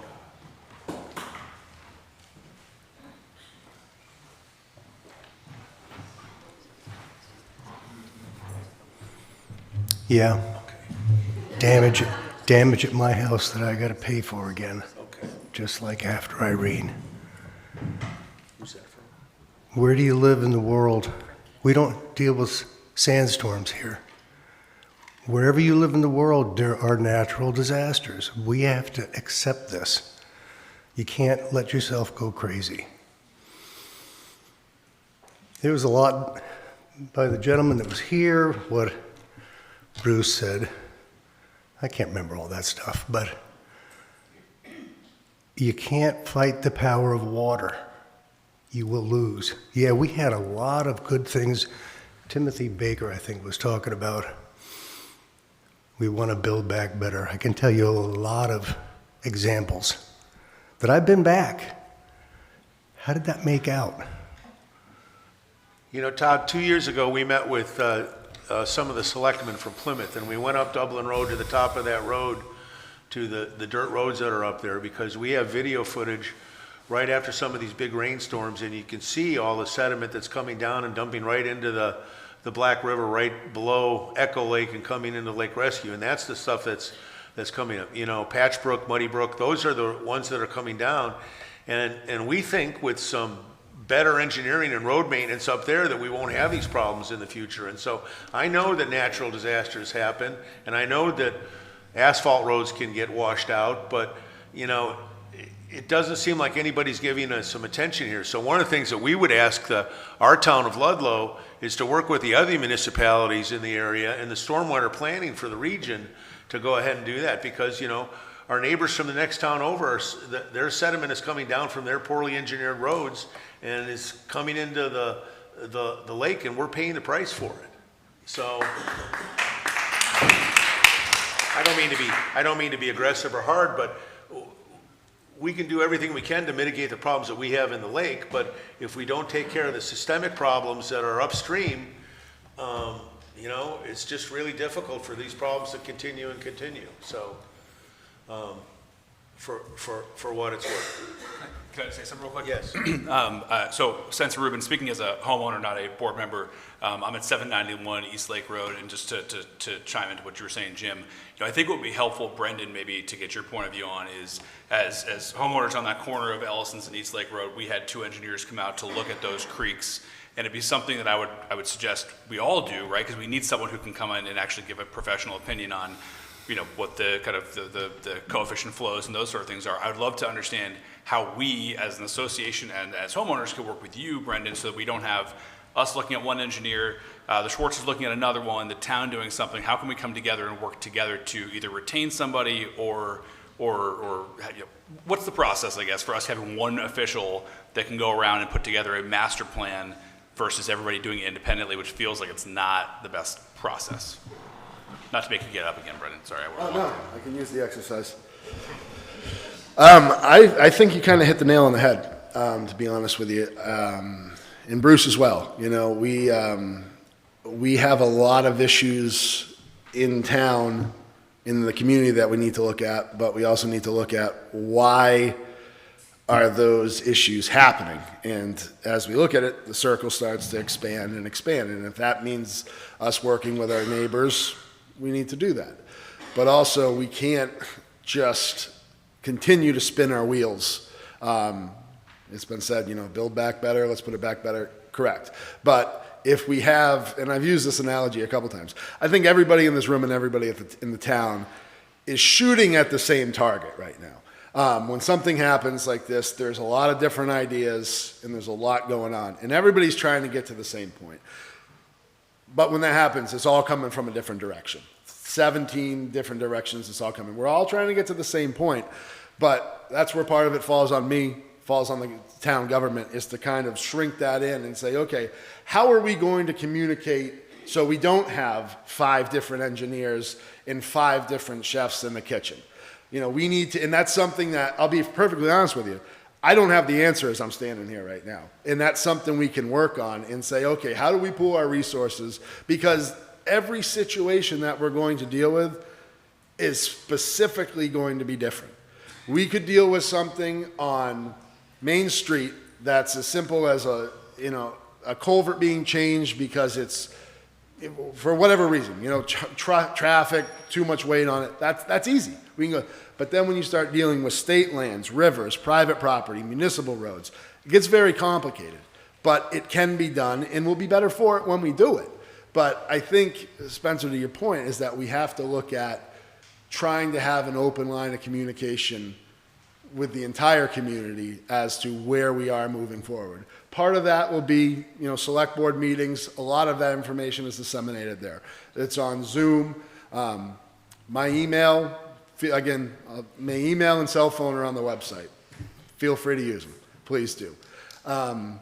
I will, you mentioned paving East Lake Road. That has been brought up, and I think that's an issue that, again, in all transparency, everyone wants their road paved. That's just the way it is. And how we get there is that really falls to, looking at, with the road foreman funding, is it good, is it bad? And for every, unfortunately with pavement in Vermont on some of the, our back roads, it can be a blessing and a curse. Yes, less chance of it washing out, the sediment doesn't get in. Yes, speeds that pick up. So that really ends up falling to a conversation with the town, the select board, the road foreman, community members and input, and just moving forward. So that's just a touch on Brendan's, and I have talked about me coming and representing the Lakes community at a select board meeting to talk about these kind of things. I don't know if it's the next one or the one after that, but we'll be doing. I know our select chair is here. He was. Is there anything you want to say? No. Yeah. We've done some studies paving the Lake Road, and it's a double-edged sword. There's people that want it, there's people that doesn't. Comes down to funding. It definitely would help with the erosion. Back after Irene, when we did that, was sediment ponds. In the corner there, Ellison Lake and East Lake Road, they really didn't like those. That's what we thought was a cure for it. Yeah. Well, and we know what happened. The select chair is in the audience. If you couldn't hear online, he was saying that we looked at a number of these different things, and we'll do that in the future. And in regard to East Lake Road and Ellison Lake Road, that culvert worked pretty good this time, but it just pushed the problem down the road 100 yards and ended up in Spence's basement. So these are why we say we'd really like to get to a plan to take a look at. And kicking the can doesn't solve any problems. Well, It just you're right moves it about to that. Moves it to your neighbor. So I think really is communication and being as transparent as we can with each other. Okay, well, I think that's a good answer. We had a question. Online about the quality of the lake water and all of that. In the days right after the flood, the Vermont Health Department was overwhelmed doing well water testing and couldn't test the water on the lakes. So the Lake Rescue Association engaged a private lab that was recommended by the Army Corps of Engineers over near Keene in New Hampshire. And so our milfoil divers and I took 20 samples from Lake Rescue and Lake Pauline and had those tested at a commercial lab. I want to be careful here because I don't want to be the guy that says the lakes are safe. In doing that, only you as individuals can make a decision if you want to swim in the two lakes or not right now. I can tell you I'm not going in the lakes, for any appreciable amount of time. Those tests we publish the results of, so you can look at the data yourself. You can compare it with what was done. Without saying the lakes are safe, it looked like there wasn't a lot of E. coli in that, but you can never be sure. So I know that the Black River Action Team is planning on doing some water testing in the next couple of days, I'm told, and we'll do that. And as they make those results available, we'll tell you what the results are, but I'm not going to make a determination, and I don't want the liability as an organization of saying the lake is safe or not safe in all of that. The state is letting people do well testing. I think it's important for you all to test your drinking water and seeing. I know they've had a bunch of water at the at the community center for people that, you know, are scared about their wells and drinking waters, and you can get that resource there. So, yeah, another question. Who's next? Yeah, over here next? Yeah. Good morning. I'm John Eckel, 391 Ellison Lake Road. We're at the very far end of Ellison Lake Road where it actually ends and the private roads begin. First of all, I'd like to thank everyone on the board for everything they've been doing throughout the year and especially for what they're doing now in the recovery process. I'd like to thank the town, who's done a great job. It's got to be very, very hard, but I appreciate everything they're doing, as well as FEMA for being here. My question is really a follow-up on some of the things that just have been discussed. That is, we all want to do sustainability. We want to make the build back a lot better than before. One of the things that my understanding is that FEMA has a public assistance program. This is different from the private assistance, and if I misunderstand it, please let me know. The public assistance program could be used for things like hydrological testing and developing a plan overall for making our community better and more sustainable. And if so, what are we as the Lake Rescue Association, what are we as the town doing to apply for those potential grants? And if that's already been done, where does that stand? Well, we're early in the process. One of the reasons I sought a meeting with the select board was to talk about cooperating with the town to apply for assistance, you know, for these areas. And, you know, the town managers told us that, and some folks on the select board have told us that they're open to that, and we have to talk about it. We're also a 501c3 charity. I'm told that the regulations allow us to apply for that unilaterally if we want to, but maybe you could answer the question there.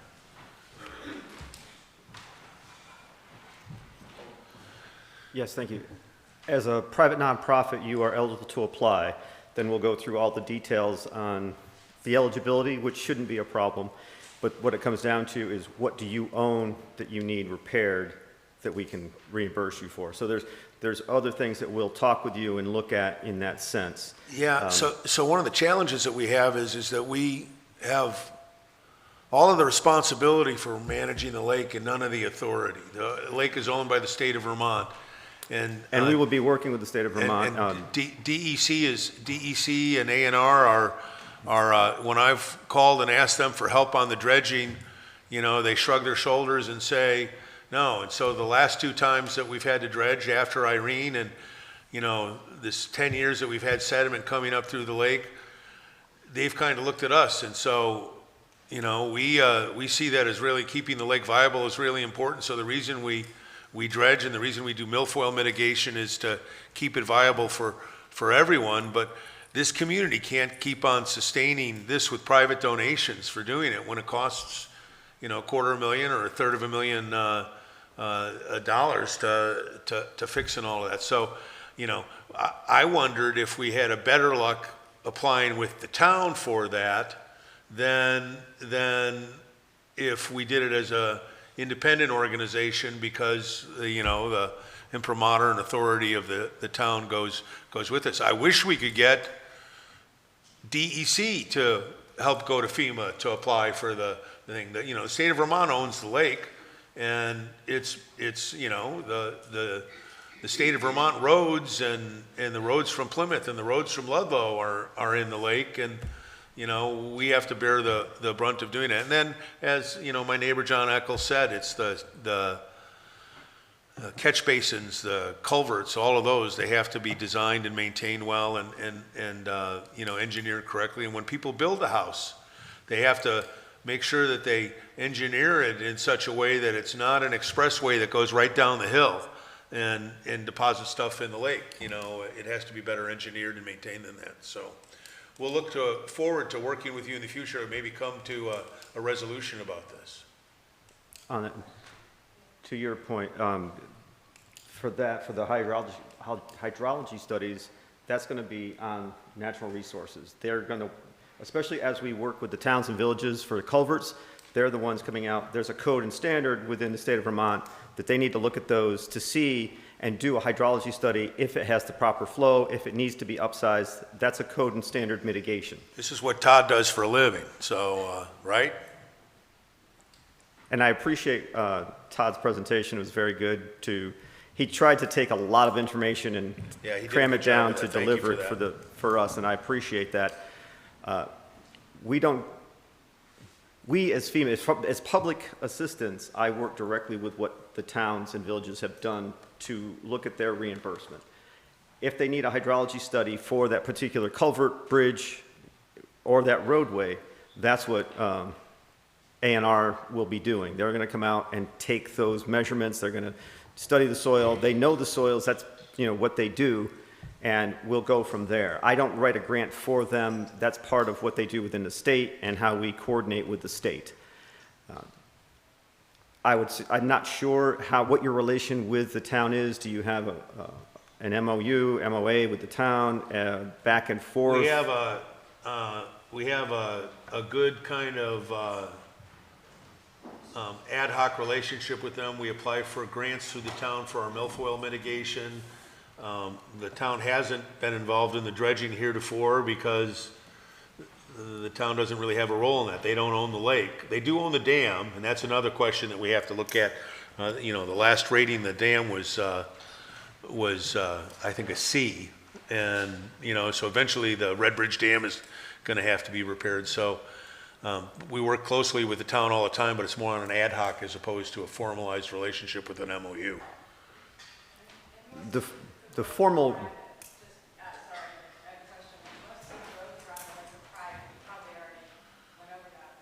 Someone from the audience is saying that most of the roads in the area are private.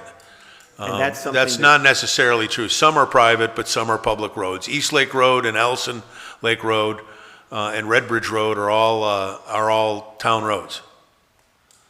Yeah, the private roads, unfortunately, in the public assistance realm, that's out of my purview and my rules that I have to follow. So you can apply SBA, individual assistance. They can help you with some of the aspect of it, the entrance to your driveway, different things. So that's interesting. So somebody could apply for an SBA grant to prepare a private road? A Small Business Allow me to clear Administration. this up. The SBA is not providing grants. The SBA has loans. That's the United States Small Business Administration. It's an agency of the United States federal government. But yes, for individuals, homeowners would be able to use SBA funds to repair their driveways or things like that so that they can access their home. Is that just for primary homeowners or secondary? Well, if it's a second home, if you're using it as a rental property, then you could apply as a business loan. But if it's your second home and it's not a business, you'd not be eligible for the homeowner disaster loan. I'll just say publicly, most of the people who live on Lake Rescue and Lake Pauline, very many of them are private homeowners. And second homeowners. And what's interesting about this is, we actually did a study with the Lister's office in Ludlow.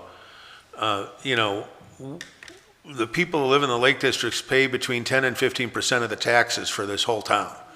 And, they're part-time residents. They don't tax the schools for the most part or the other infrastructure. And, I know sometimes there's folks that disparage the out-of-state homeowners in doing that. Just because somebody has it as a second home doesn't mean that they don't have the expense of maintaining and doing all of that. And I wish that that's a rule that in the future could be looked at and addressed both with our federal legislation and our state legislation on getting help for people and all of that, because we contribute to the community. We help the infrastructure. We patronize the businesses.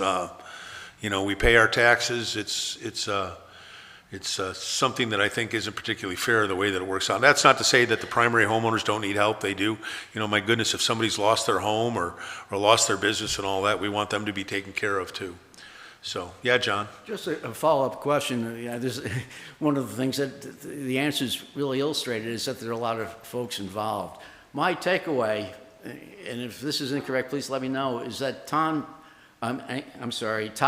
Mendez would be responsible for doing a hydrological study, and that's going to happen, or? There's a regional stormwater planning group, I think it is. And there's a number of regional planning commission that addresses, they couldn't all, they were invited here, but, you know, Todd was the person that kind of, raised his hand and came to the meeting because he was available, the other folks weren't available. So I think that that's something that we, through the town, can engage and try to come up with a plan for. Certainly that's what we want to do. Okay, and I'll coordinate with Ruben too. I've spoken to a couple of site engineers of people who are trying to sell a product and trying to find out what can be done and how we can even fund a study. So I'm hoping that FEMA will step in somehow and provide something. And for a very holistic, around the lake, I was particularly looking at Round Pond section, the east side of Round Pond, but if there's other sections of the lake that really need a study. Well, you can just go down to Archibald Lane and see it's a mess. I mean, there's thousands and thousands of cubic yards of material that came off of the road and are down. They're in the lake and they're on those properties, and those poor people all had to deal with all of this stuff in the last storm 11 years ago. And, it's deja vu all over again, as Yogi Berra would say. So I'm one of those people. Yeah. All right. Well, thank you. Thanks again for both, to the board, to the town, and to FEMA. Appreciate that. Yeah, next, please come on up to the microphone. Tell us your name and where you live, please. Sure. Suzanne Garvey, Ludlow resident for 40 years, owner of Mary Davis Real Estate. I want to say, thank you for the opportunity of making this public. It's great information for us to have. We have clients and customers that are on Zoom listening, that are interested in what's happening here on the lakes. So I appreciate that forum that you've set up here. And I had just a question, mainly probably for Todd, just a curiosity question about our rivers and brooks and streams. And then I just had a quick comment. But I hear a lot about the culverts. I hear a lot about the roads and the sediment. I haven't heard anything about the depth of our rivers and streams. Living here for 40 years, I've watched our rivers widen and become more shallow. I'm not an engineer, but I don't understand, it seems to me that we have a storage problem. The rains in both situations with both storms followed a very wet summer where our water table is very high, the ground was already saturated, couldn't take any more. I don't think this is a 100-year situation. I think it probably is something that could be at our doors again. And I'm just curious if there's any feasibility or anything being looked at on how to keep the water in our waterways. If you drive, just driving through town, and certainly our office being in the Shaw's Plaza, we had 4 feet of water at the back door of our office, 3.5 feet at the front door. The back door, the back of Shaw's obviously has Black River, and the front office, we happen to be downtown as the Jewel Brook breached the bank at Depot and Main Street at the new bridge with the new culvert, with giant waterway area. It was moving, but the bank just couldn't hold it. There's no depth. So I'm just curious if that is anything that the state is considering, because I think, like I said, I'm not an engineer, but it's you can put the biggest culvert out there, but our rivers are so shallow. Driving out Route 100, if you drive to Rutland, you can see, very dramatically what I'm referring to. And I know environmentally that's been a no-no to go in and dredge our rivers, and understandably, but that ecosystem has already been affected. To me, it makes sense to bring it back to a more natural state by helping it along. because all this sediment going in, that everyone's talking about landing on people's yards, I don't understand how that's ever going to change. So I'm just looking for an education on that. And I'll let Todd or whoever have a comment to that if there is one. The other thing I just wanted to share is, you may have all heard that they, or seen online, that the Okemo Valley Region Chamber of Commerce has a disaster relief fund. And it's been very generously donated to, and I believe they've collected over $200,000 at this time. And so in an effort to help residents and also businesses, the Chamber has tasked the Crown Point Board of Realtors to help them disperse funds directly to the residents from that fund, and they've assigned $50,000. So I have with me some applications for residents. You don't have to be an owner, you could be a renter. So if you or anyone you know could use one of these, I'll just put them up. That's here. terrific, thank you. You can see it afterwards at the end? Yep, At we'll the back just of the- leave them right there, and on the back Okay. has the contacts. That's just terrific. Thank you Yep, so much for all no you problem. do. The deadline is next Friday. for Next Friday, okay. All right, thank you. That's a great resource, thank you. Oh, boy. There was a lot there. And I'm not, we're good friends. I'm not lambasting Suzanne. So, first off, when I said the power of water, you can't fight it, that includes erosion. 60% of erosion comes just from the raindrops. Happens all over the world. If it's bedrock, well, you're not going to get that much. Over time, you might. So,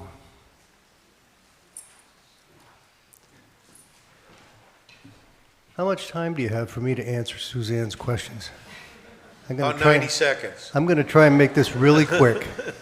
We do authorize gravel extraction, and that happens when it's appropriate, because you can destabilize a river. There's places where it's eroding, it gets transported, and where it drops out as it comes down and it's a little bit flatter. And that occurs all the way from the top of the mountain out to Long Island Sound. So where you see it shallow is that deposition area. If you're patient enough, that will get eroded through, but then is it going to flood somebody's home or a road? Is there something that needs to be protected? So we do authorize that.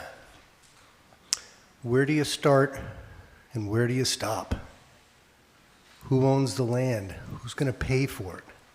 These are all thorny questions, and it can be intractable problems at times. But town of Bridgewater, Irene, this flood, they took gravel out because it was threatening the town's wastewater pump station, the homes, businesses. It does occur. Now, Suzanne, I don't know. I wasn't writing down. I don't know if that answers that first basic question. Yeah, you might know about this, but when Irene happened, my understanding is that Saxon's River, during that 3-day window, that they went in and dredged down to bedrock in some areas of that river, and I don't know if it's true, but my understanding is that they didn't have the flooding that we experienced this time. So I'm just curious, if there's a window of time that's allowed to happen in certain areas, or just how they were able to do that, and when might our area be able to? Yeah, so there were 13 towns that were landlocked. Plymouth was one of them. I didn't get to Rockingham. I think it took me 3 weeks to get there. And not to get into what I saw down there, but it was way out of hand and destabilizing. But this is what we're trying to do when it's Build Back Better. The idea is, can we get you to a good first cost solution that's the least maintenance down the road? That's the bottom line. Don't do something that you're throwing away your money. Don't put the same culvert back in. Upsize it, and FEMA was talking about that. I don't know, does that help, Suzanne? I don't know if I've answered, I don't even remember all your questions.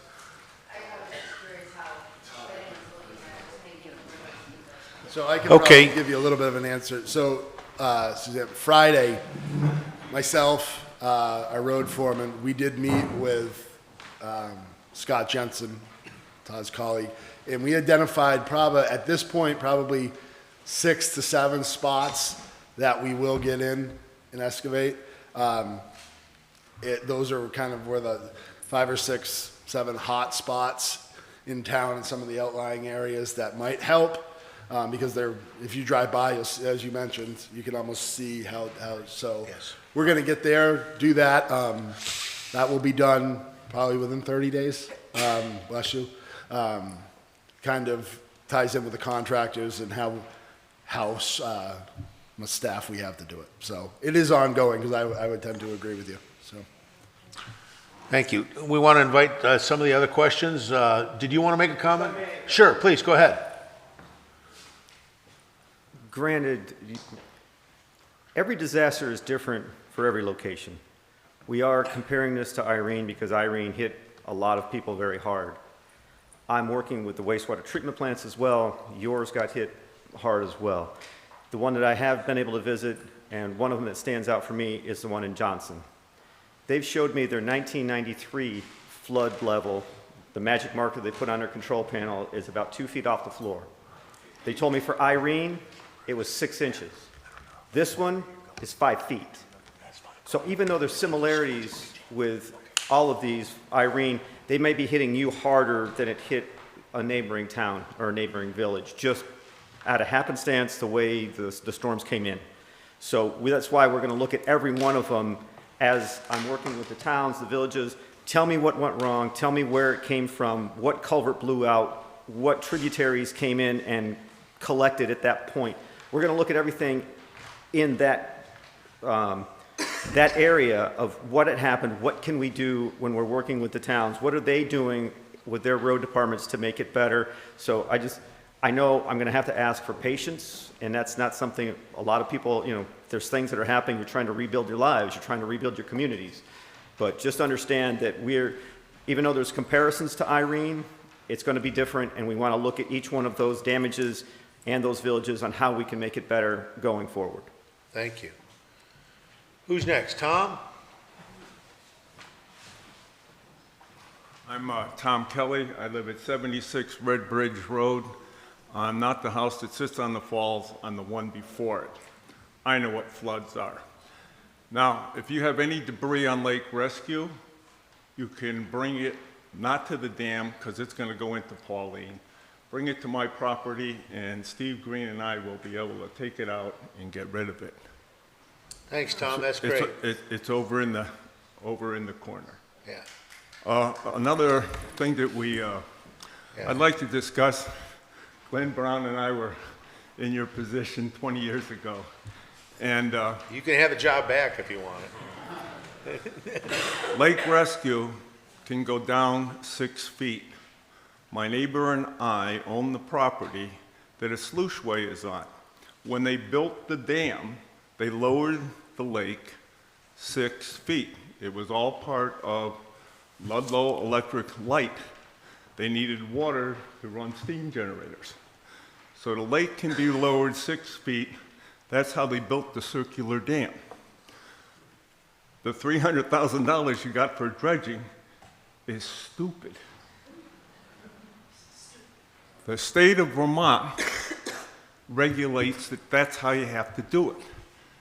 If we lowered the lake 6 feet, which they did annually in the 30s and in the 20s, everybody can clean their beach. And you can clean up 90% of the problem. All we have to do is open the sluiceway. Tom, I'm right with you. I got that, but we don't own the lake. The state of Vermont, DEC and A&R are responsible for administering the lake for the people of Vermont, and they've told us we can't lower the lake. I've asked many times. Yes, and we had the same problem 10, 20 years ago when Sure. we were in your position. They're constipated, meaning the state officials, because they think federal regulations say they can't do this. And it's all because of habitat. Go over to the state of Vermont and get with the federal officials and approve it. It can be done. And it's a very logical way to clean up our mess at a fraction of the cost that we are now being constipated to do it by dredging. Okay. Thank you. So, thank you, Tom. I appreciate that. I mean, we can continue to talk to the state about that. I haven't, it's maddening sometimes talking because we don't get the answers that we want. I heard that Barb Silver's on the Zoom link. Barb is a former co-president of Lake Rescue. She retired last year, but she's still very involved in our organization. Barb, is there something you wanted to say? Yeah. Can you hear me? Yeah, we can hear you loud and clear. Okay. Thanks very much. First of all, I want to thank Tim Baker and Brendan and Spencer and the others who have talked about coordinating efforts so that there aren't many people trying to get the same thing done. I just wanted to mention that in 2021, as many of you may know, the Stormwater Master Plan for Ludlow was published. It's on the town website. And 2 engineering groups were in charge of doing the engineering and report for that. It's the Fitzgerald Group and the Dufresne Group. They're both from Vermont. One's in Springfield and one's in, I can't remember, somewhere also in Vermont. They're very familiar with lake rescue. They were asked to come around and look at all the problems, water drainage problems around the lake, and they did that.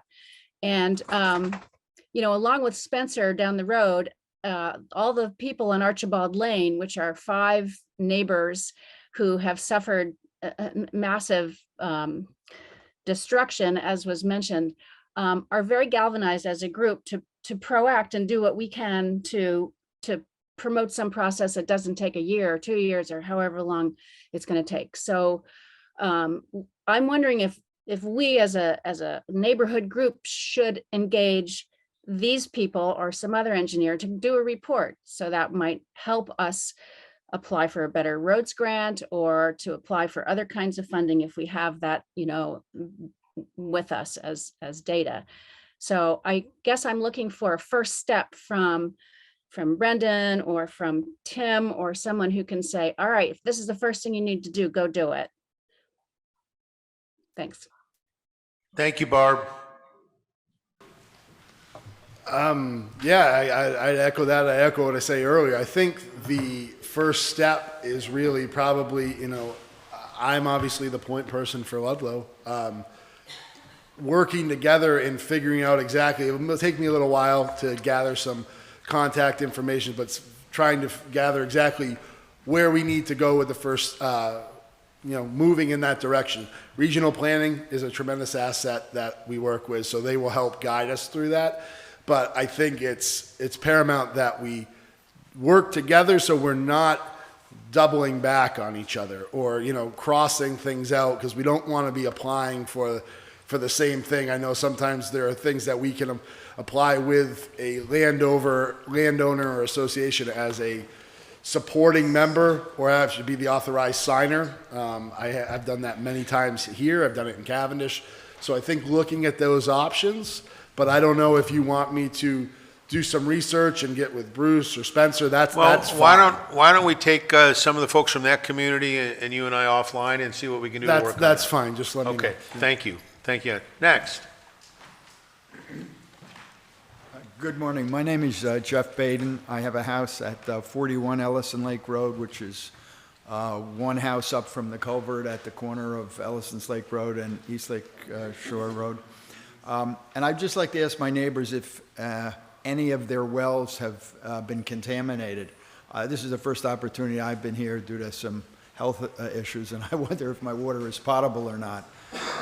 So if I assume that the wells are probably most likely on the same aquifer, at least in the area. So has anybody reported a well that's contaminated? We tested our well, it's fine.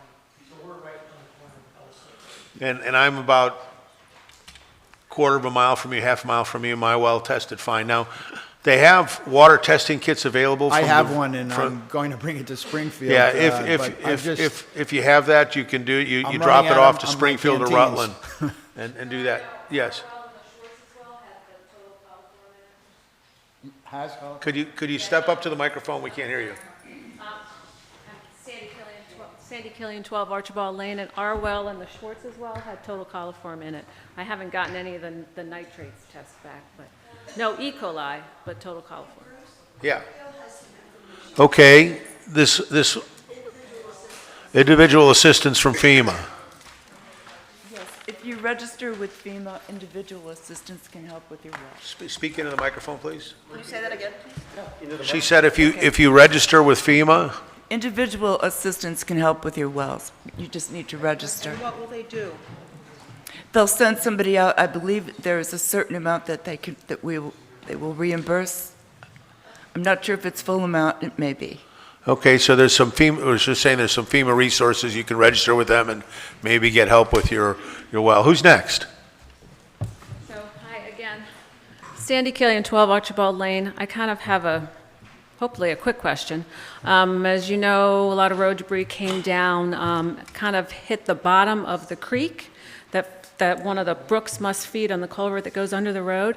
And the creek has stopped and has been diverted across my front lawn into the lake. And so I'm wondering, beyond a dredging permit, is there any way that Greg McGowan can just go in and dig a path? And who do I talk to about that? Like, we want to put the creek back where it is, but we need to go through the sediment that's there.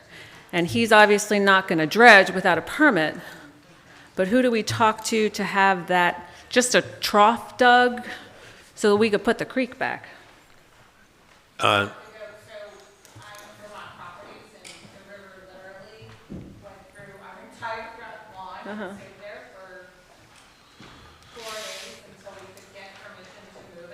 Okay. So I will tell Greg to get a hold of his estate, and I have been contacted at the office, so I'll get it to him. Because Okay. you have to have state permission, and they'll give you a very quick permit to get it moved. Okay. Okay. Okay, that's good Thank you. news. Thank you for that. Yes, who's next? Quick PSA, if you're parked in the parking lot across the street, which is behind like Frank Ellison's apartments, you got to move your cars because it's private parking. Someone just came in and said that. I don't Okay. know what the vehicles are. No, I'll be right back. yeah, another question. Any other questions? Did you get reimbursed for the tow? No, I did not. Okay.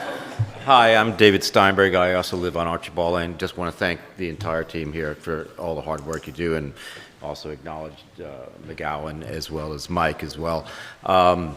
So I am hoping, Bren, you're still here. Okay, as Bruce had said, maybe we can get a really good timeline in regards to getting that engineering. I've already paid for that culvert to be replaced 3 different times with my neighbor Barb, who's been up here. So really want to work together and stuff, have some ideas. I mean, I am in construction stuff as well. I just wanted to bring up something a little bit different.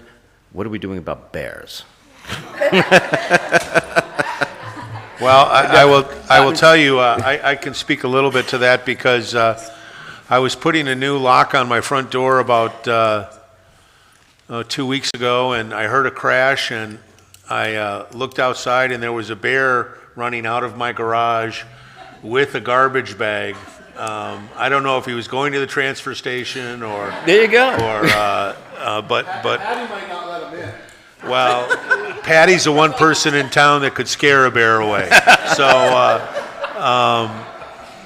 I really like Patty too. So just I'm not trying to. Yeah. Is there something we could? Yeah. Can I can tell you that I've talked to the game wardens about the bear, and the thing that they say is you got to make sure that your trash is in a bear-proof container or it's inside, or if, like me, it's inside, that your garage door is down, in taking a look at that.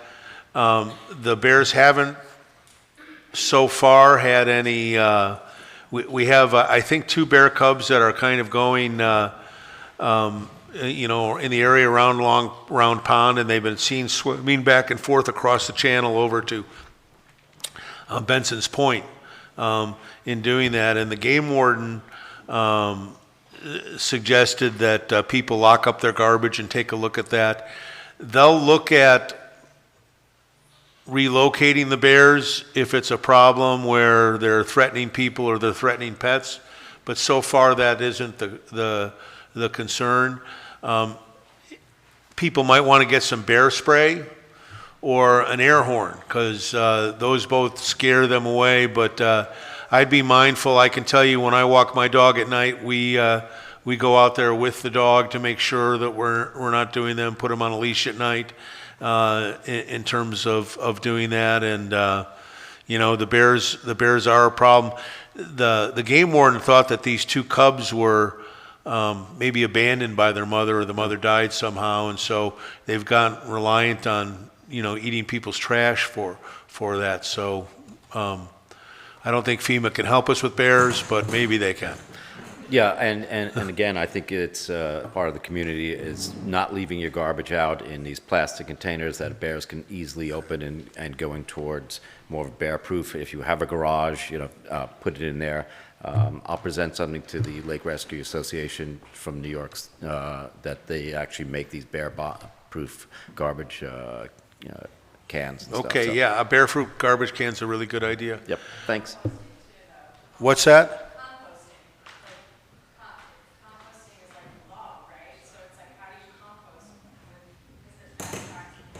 Yeah, I don't know about that. Maybe there's a bear-proof composter. I don't know. So that's fine. I want to see if there's anybody on Zoom that has a question, if they want to raise their hand and on the virtually raise their hand on the Zoom. One of the things is that Kelly from Bratt was just saying that she is approaching the state watershed coordinator to propose a stream geomorphic assessment for several of the streams in the area and around the lake. That's Kelly Sender from the Black River Action Team, who's a one-person army on doing things on the lake. Are there any other questions or comments from the audience that I can see? Anybody else on Zoom that wants to answer a question or say something? Do you see anything on Zoom? Okay, well, I think that live on Ellison Lake Road, and have a catch basin that's supposed to trap the waste. And for a number of years, the difficulty is the town highway department has too few people and too many roads to maintain. And so they don't empty these catch basins. And then, of course, we get road overflow into the lake before even this storm. And I don't know what can be done about it, but obviously the highway department needs more employees. Well, you know, I think that's one of the things that we can take under advisement as we go talk in the future, talk to the select board, and yeah, and he said they're fully staffed now, but they're busy too. So I think that's a very good point. You know, and I also can tell you, I know that catch basin you're talking about. I've gone down it. I can tell you that last year I saw a guy throw 2 Christmas trees in it. You know, and so being responsible about how we maintain those, or to the extent that we as a community can help, you know, rake those things and clean out. I know, for instance, you know, my neighbor and fellow board member Phil and Amy have paid for some of the catch basins in their area to be cleaned out and all of that. And so I think there's something that we all can do, but you know, we'll look to the town and see how we can address this problem in the future.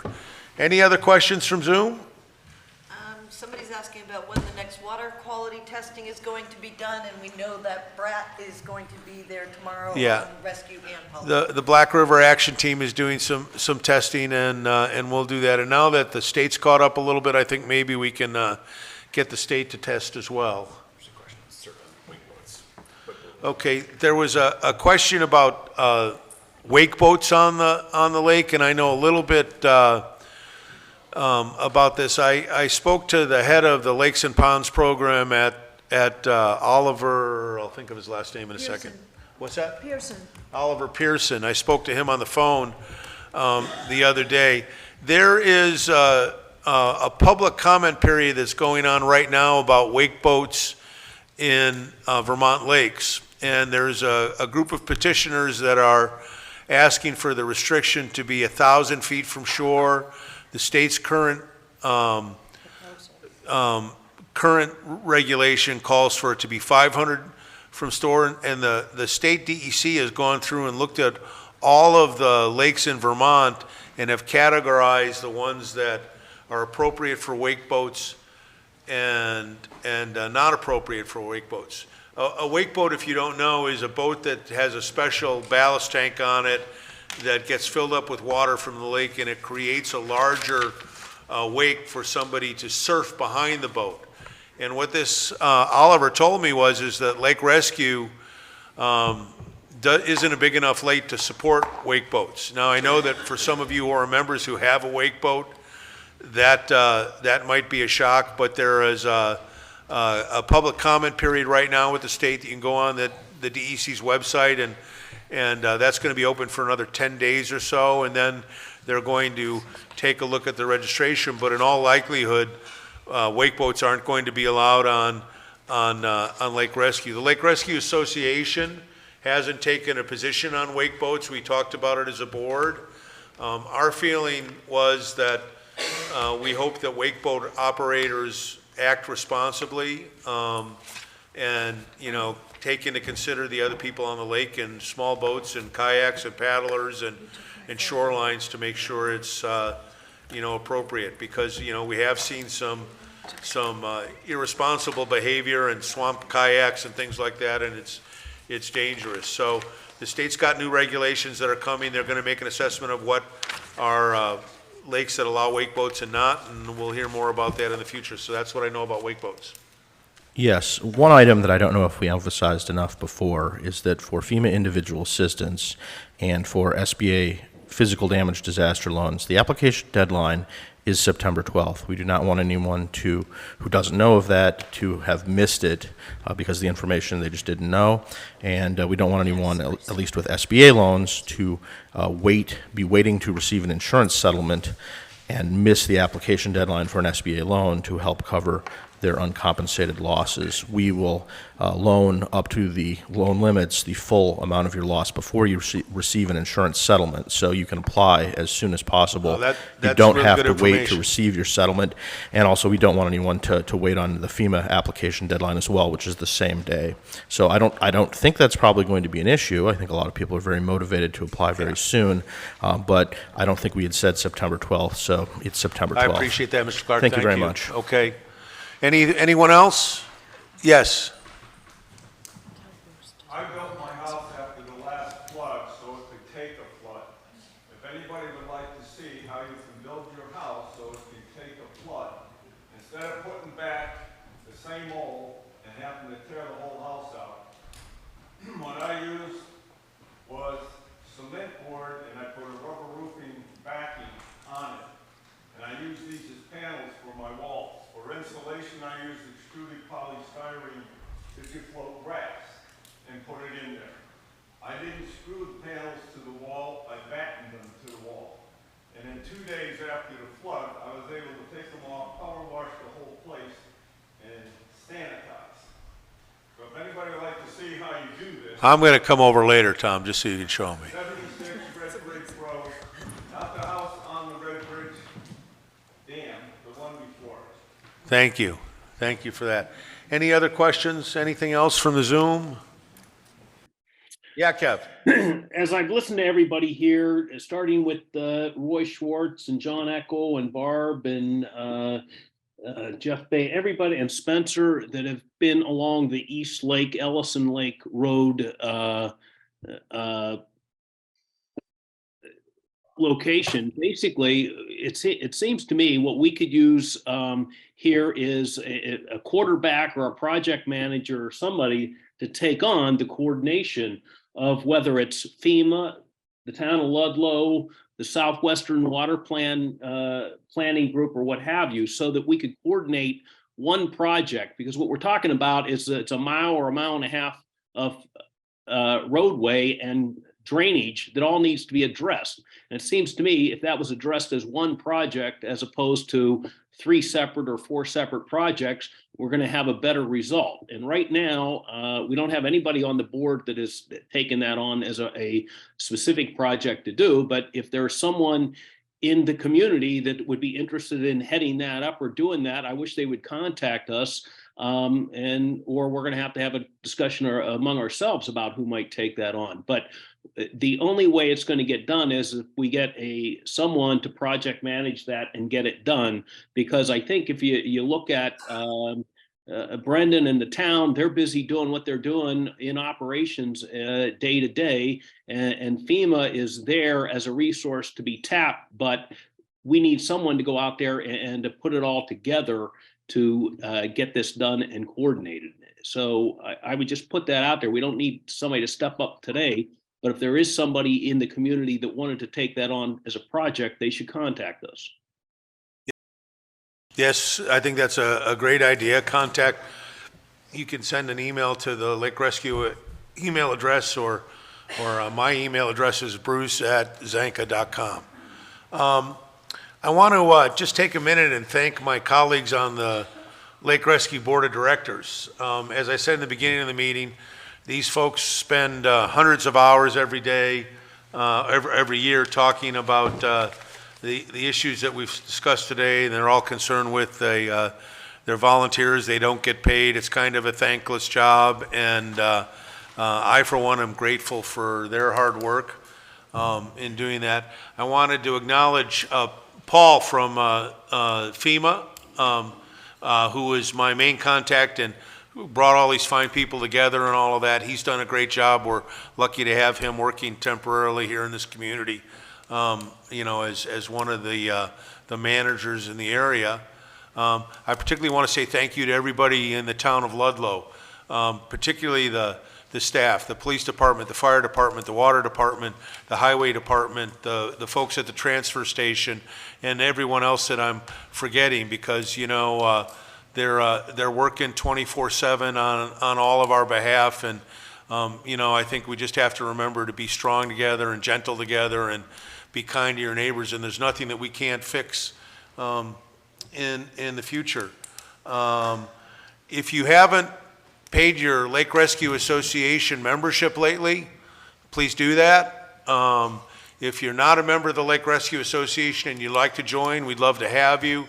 It's a great resource. We send communications out all the time and are doing that. And with that, I think we'll have our meeting next year, the first Saturday in August. We'll announce that. And with that, I think we're, I'm sorry, one question, and also just the sign-up sheet for the cleanup day is going around, 2 sheets? 2 sheets. So sign up for the cleanup shop, and somebody's asking a question. Jacqueline Diesenhaus. Oh, Jacqueline Diesenhaus. Jacqueline, go ahead. Hi. You have to yeah. Yeah, hi. First of all, thank you very much. You guys are great. And I know from working on the board that it's a fantastic organization. I was just thinking about all the wonderful things that I heard about people are doing around the lake to help ad hoc after the disaster. But I would suggest that, I'd like to suggest that, and I'd love to participate in this, having seen all of the flow of materials that came by our house and over the dam and under the bridge, that maybe we could post and send out to members best practices for leaving kayaks not on the shore when they're gone for a long time, tying them up. If there's a disaster about to happen, we know 2 of our neighbors came by and helped us tie up our dock so that it wouldn't float away, even though it's a floatable dock and it came off the posts. And just take the lightweight chairs off your docks. Don't leave fire pits on a dock when a storm is about to hit, especially if you're gone for a couple of weeks. Yeah, I think that's a great point, Jacqueline, thank you, and we'll consider do that. At one point during the flood, a neighbor of mine called and said, I'm out of state, can you rescue my boat? And I went down there in my pontoon boat to get his boat. And as I was going, there was a dock with 4 chairs, a table, an umbrella that was up, that was floating down the river, headed for the dam. It was pretty funny. I thought about having a lake rescue meeting right on that dock, but that was fine. Okay, well, thank you. If I may. I think that, I'm sorry, no, our FEMA guy's back from parking his car. sorry, folks, didn't know where to park at the time. I know this is unorthodox as you're making your closing statements for me to get back up here. I just want to address what Kevin said about FEMA being the source and being out front. That's not what we do for PA. We want to collaborate with the town to go forward with this repairs. The town has the right to procure an engineer, to be the overseer, to be the general contractor, however they would like to look at it. That expense for the repairs of the roads and the culverts and the bridges can be offset with FEMA, but we don't take the lead on it. We don't tell you how to do it. We ask you what you're going to do. We're going to come in and ask you, what is your method of repair for this? And we'll work with them to make sure it fits within the rules and regulations we have. I just want to get it out there. I don't want people to think that we're going to take the lead and fix everything as the engineering aspect of it. That's not what we do. We work with the towns and reimburse for what you have done. I appreciate that clarification. Thank you. Thank you. Okay, I think that's it, folks. We'll see you around town and around the lake. I'm Bruce Zank, the president of the Lake Rescue Association. Thank you for coming today, and thank you for listening online. We're adjourned. Production services by Okemo Valley TV.